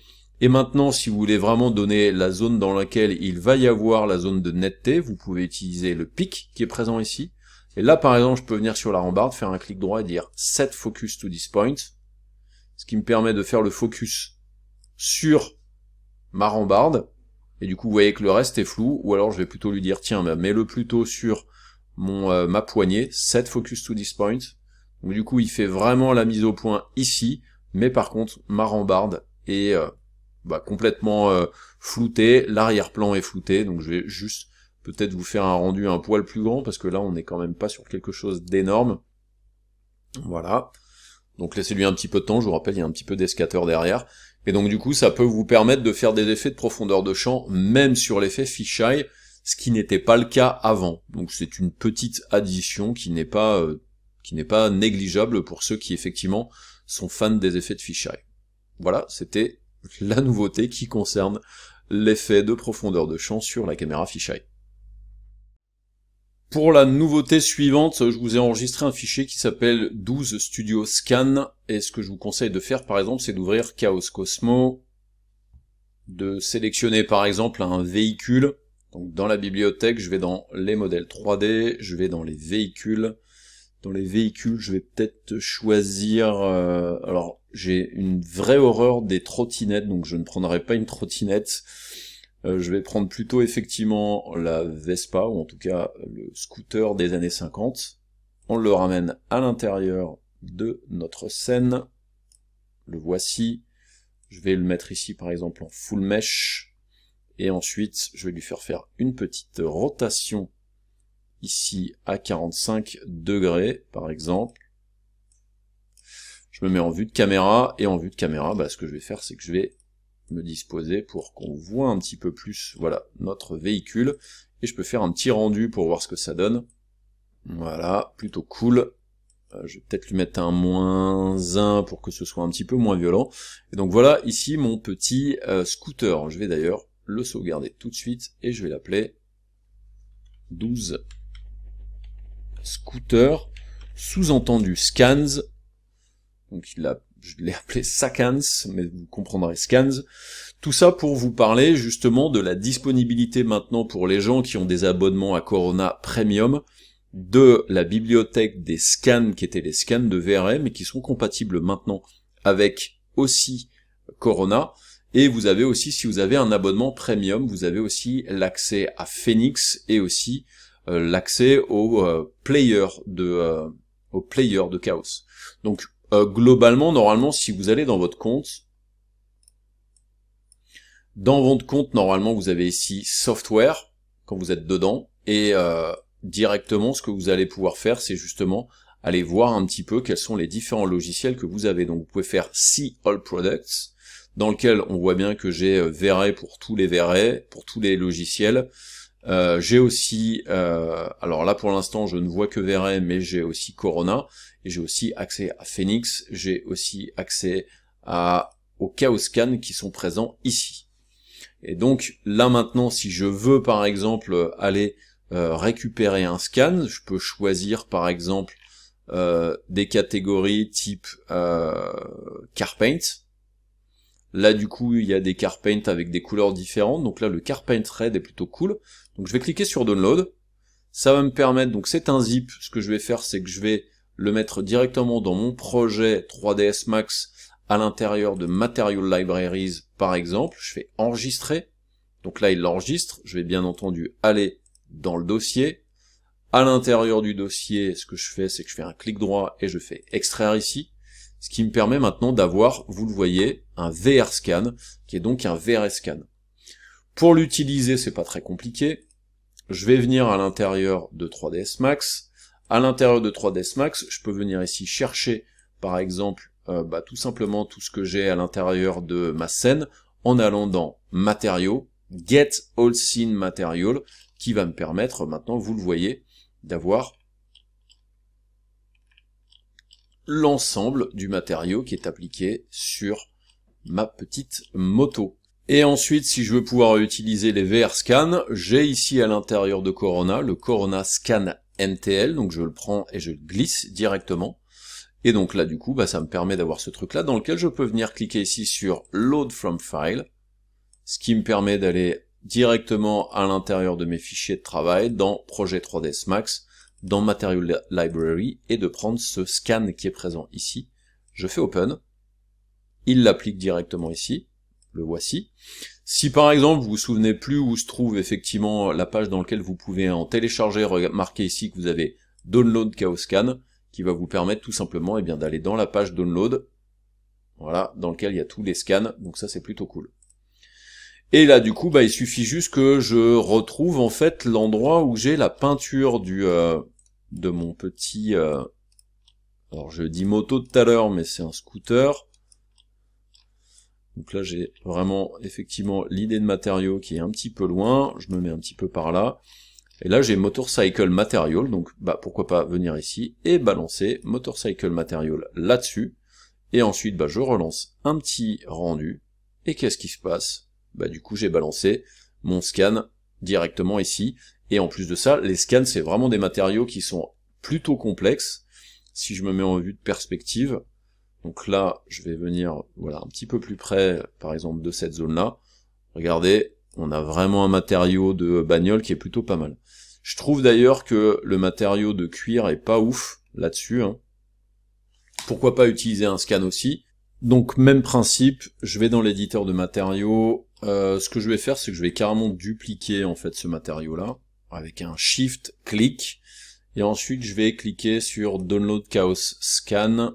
Là, ça m'ouvre différentes choses. Donc je vais choisir Leather. Il y a différents cuirs, vous voyez en fait il y en a vraiment un paquet. Je vais regarder en fait les updates récents. Donc voilà, il n'y a pas d'update récent depuis un petit moment, donc 6 mois.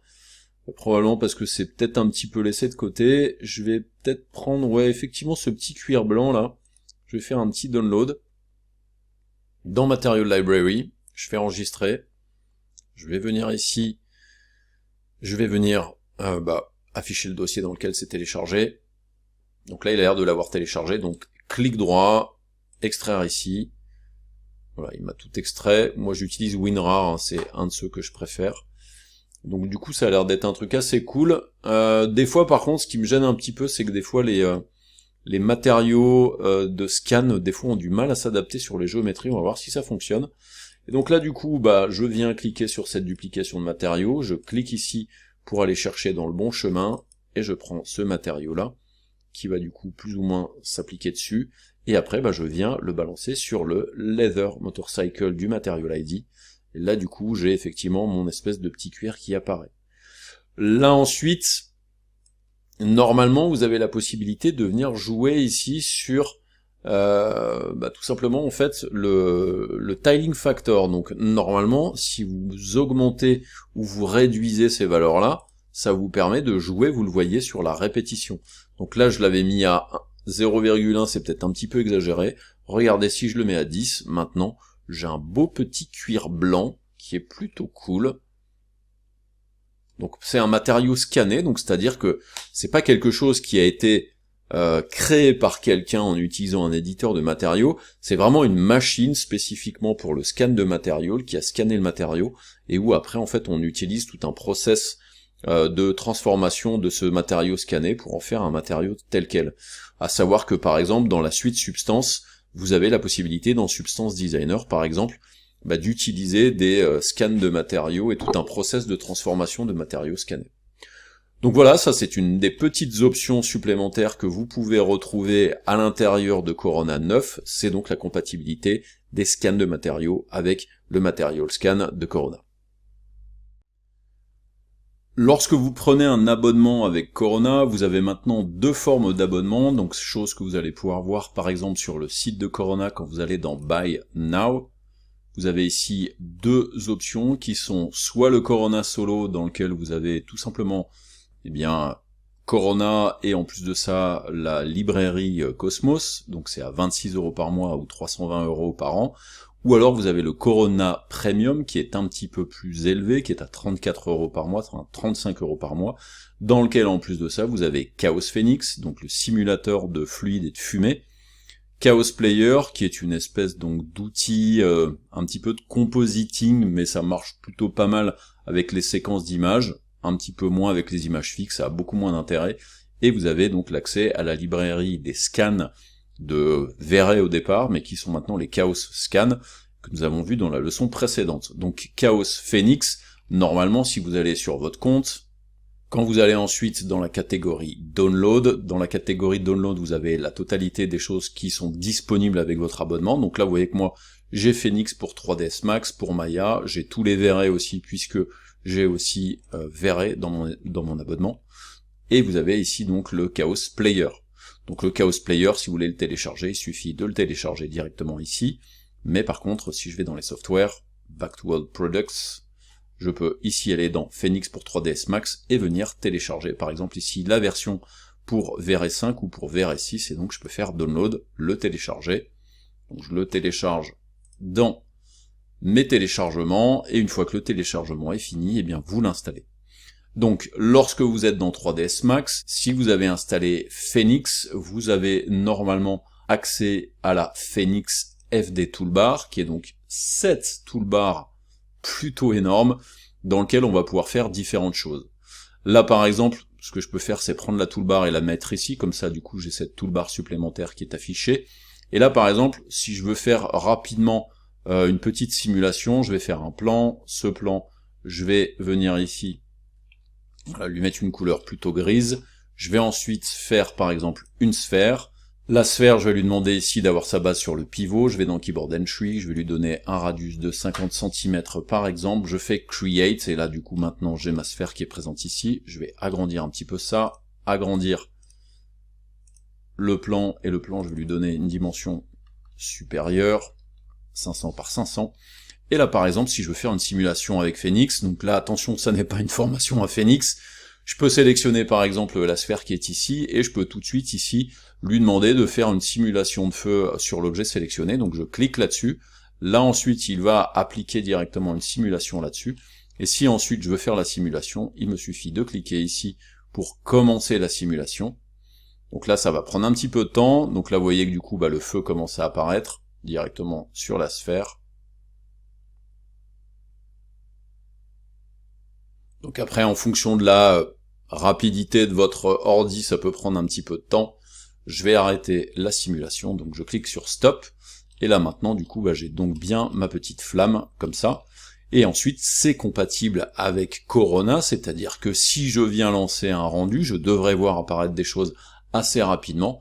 Et regardez, effectivement, j'ai bien ma simulation de feu qui est compatible avec le rendu de Corona, et qui du coup est disponible aussi si vous avez un abonnement premium. Donc ça c'est plutôt cool parce que ça va vous permettre de rajouter des choses aussi dans vos scènes Corona. Je vais juste revenir un petit peu en arrière, supprimer le Fire ici, pour qu'on change un petit peu de choses. Sélectionner par exemple la liste du Fire qui est présente ici, la turbulence qui traîne. Je vais juste faire l'affichage de tout ce que j'ai dans la scène, voilà, et du coup ça fonctionne. Et du coup là j'ai plus rien qui traîne, et là du coup je pourrais peut-être faire la simulation plutôt d'une fumée. Donc là par exemple je pourrais lui faire une simulation large scale, donc je clique là-dessus, ce qui devrait me permettre maintenant de faire de la fumée, et là du coup je peux revenir avec ma tête de lecture à 0 par exemple, relancer une simulation qui va me permettre de faire une simulation de fumée là-dessus. Donc là vous voyez que du coup j'ai la fumée qui est émise à partir de ma sphère. Je vais le laisser tourner un petit peu. Donc voilà en gros ce que peut donner par exemple une simulation de fumée à large échelle. Je vais venir me mettre en vue de dessus, et pour qu'on puisse peut-être mettre ça un petit peu plus en valeur, je vais lui créer un soleil.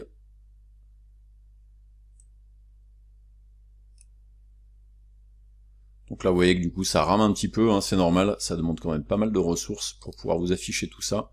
Je me mets en vue de perspective. Voilà, je vais à l'intérieur des propriétés de mon soleil, je fais un Corona Sky Environment, je n'hésite pas à ouvrir mon éditeur de matériaux, je n'hésite pas à ouvrir les paramètres d'environnement qui est la touche 8 de votre clavier numérique. Donc c'est cette option-là, je prends mon Corona Sky, que je glisse directement dessus en instance, et ensuite je peux par exemple lui rajouter un volume effect, un cloud parameter, ici, et ensuite je peux lancer un petit rendu interactif avec ça, et donc du coup votre fumée, vous le voyez, elle aussi est rendue directement à l'intérieur de Corona, avec vraiment des choses qui sont extrêmement réalistes. Pour ceux qui veulent se pencher sur l'apprentissage de Phoenix, il y a un tuto que j'ai sorti sur tuto.com il y a quelques temps qui est dédié uniquement à la partie de simulation de fluide. Donc c'est le tuto la simulation de fluide avec Phoenix FD. Donc c'est un tuto de presque 6 heures qui va vous permettre de faire des simulations avec cet outil assez puissant à l'intérieur de 3ds Max. Voilà, donc une petite addition plutôt intéressante pour les gens qui vont prendre l'abonnement premium avec Corona. On va tout simplement conclure cette formation parce qu'on a fini avec les principales nouveautés qui concernent Corona dans sa version 9. Dernier outil dont j'ai pas parlé, alors moi la raison pour laquelle je vais pas vraiment aller très loin avec, c'est que je l'utilise pas tout le temps, même s'il existe en tant qu'outil supplémentaire à l'intérieur de V-Ray depuis vraiment des années, moi je le connais depuis la version 2 de V-Ray, c'est le player, autrement appelé aussi le PD Player.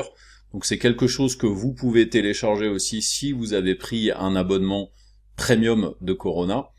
Donc je vais juste vous le mettre sur le côté pour que vous le voyez. Donc voilà en gros à quoi ça ressemble. Donc c'est ce player là, donc qui s'appelle Chaos Player maintenant, mais qui s'appelait PD Player il y a quelques années en arrière. Et du coup pour l'utiliser c'est pas très compliqué. En fait vous allez pouvoir faire des superpositions de calques un petit peu comme dans Photoshop. Et sur le côté ici vous avez la possibilité donc d'utiliser différents outils pour vous permettre de faire des retouches et plus ou moins du compositing. Donc ça peut être pratique avec des séquences d'images, bien entendu, vous pouvez le faire avec des images simples. Pour vous montrer rapidement comment on pourrait l'utiliser, j'ai par exemple ici le rendu en EXR d'un robot que j'ai fait dans d'autres formations, pour Corona, donc la version Corona 7 par exemple. Donc là par exemple je peux faire un cliquer-glisser de l'image pour aller la positionner directement ici, et donc voici l'image, et après en fait vous pouvez faire des superpositions. Donc là je sais que j'ai ici une texture d'opacité, d'occlusion que je peux rajouter dessus. Donc voici ma texture d'occlusion, et là ici si vous remarquez, dans cette partie-là, vous avez carrément en fait la superposition des différents éléments, donc la première couche, la deuxième couche. Donc ça, en plus de ça, vous pouvez le faire sur une séquence complète d'images, donc genre si vous avez rendu une animation avec 200 images. Et ensuite, comme c'est un système de couches un petit peu similaire à ce que l'on peut retrouver à l'intérieur de Photoshop, je peux venir ici dans les options qui sont présentes, et à un moment donné, je devrais avoir des options qui sont par exemple les modes de blending. Et là, comme c'est une passe d'occlusion, je peux tout à fait ici passer en multiply, ce qui me permet donc d'avoir ma couche d'occlusion par-dessus mon rendu beauty. Et ensuite ici j'ai la possibilité de venir jouer sur l'opacité par exemple. Donc il y a pas mal de petites choses qui peuvent être intéressantes d'utiliser. Malgré tout, moi j'utilise quand même pas mal d'autres logiciels pour faire mes retouches, et notamment After Effects ou encore Nuke. Donc le PD Player ne fait pas partie, Chaos Player pardon, ne fait pas partie des outils que j'utilise, mais ça peut être un outil supplémentaire quand vous avez un abonnement premium qui peut vous permettre de faire rapidement des retouches sur des séquences d'images sans passer par un logiciel de montage ou After Effects ou Nuke par exemple. Voilà, on a fini le tour des nouveautés de Corona 9, donc j'espère que cette formation vous a plu, et je vous dis à très bientôt peut-être pour d'autres formations à l'intérieur de 3ds Max ou avec Corona. Allez, salut, à bientôt.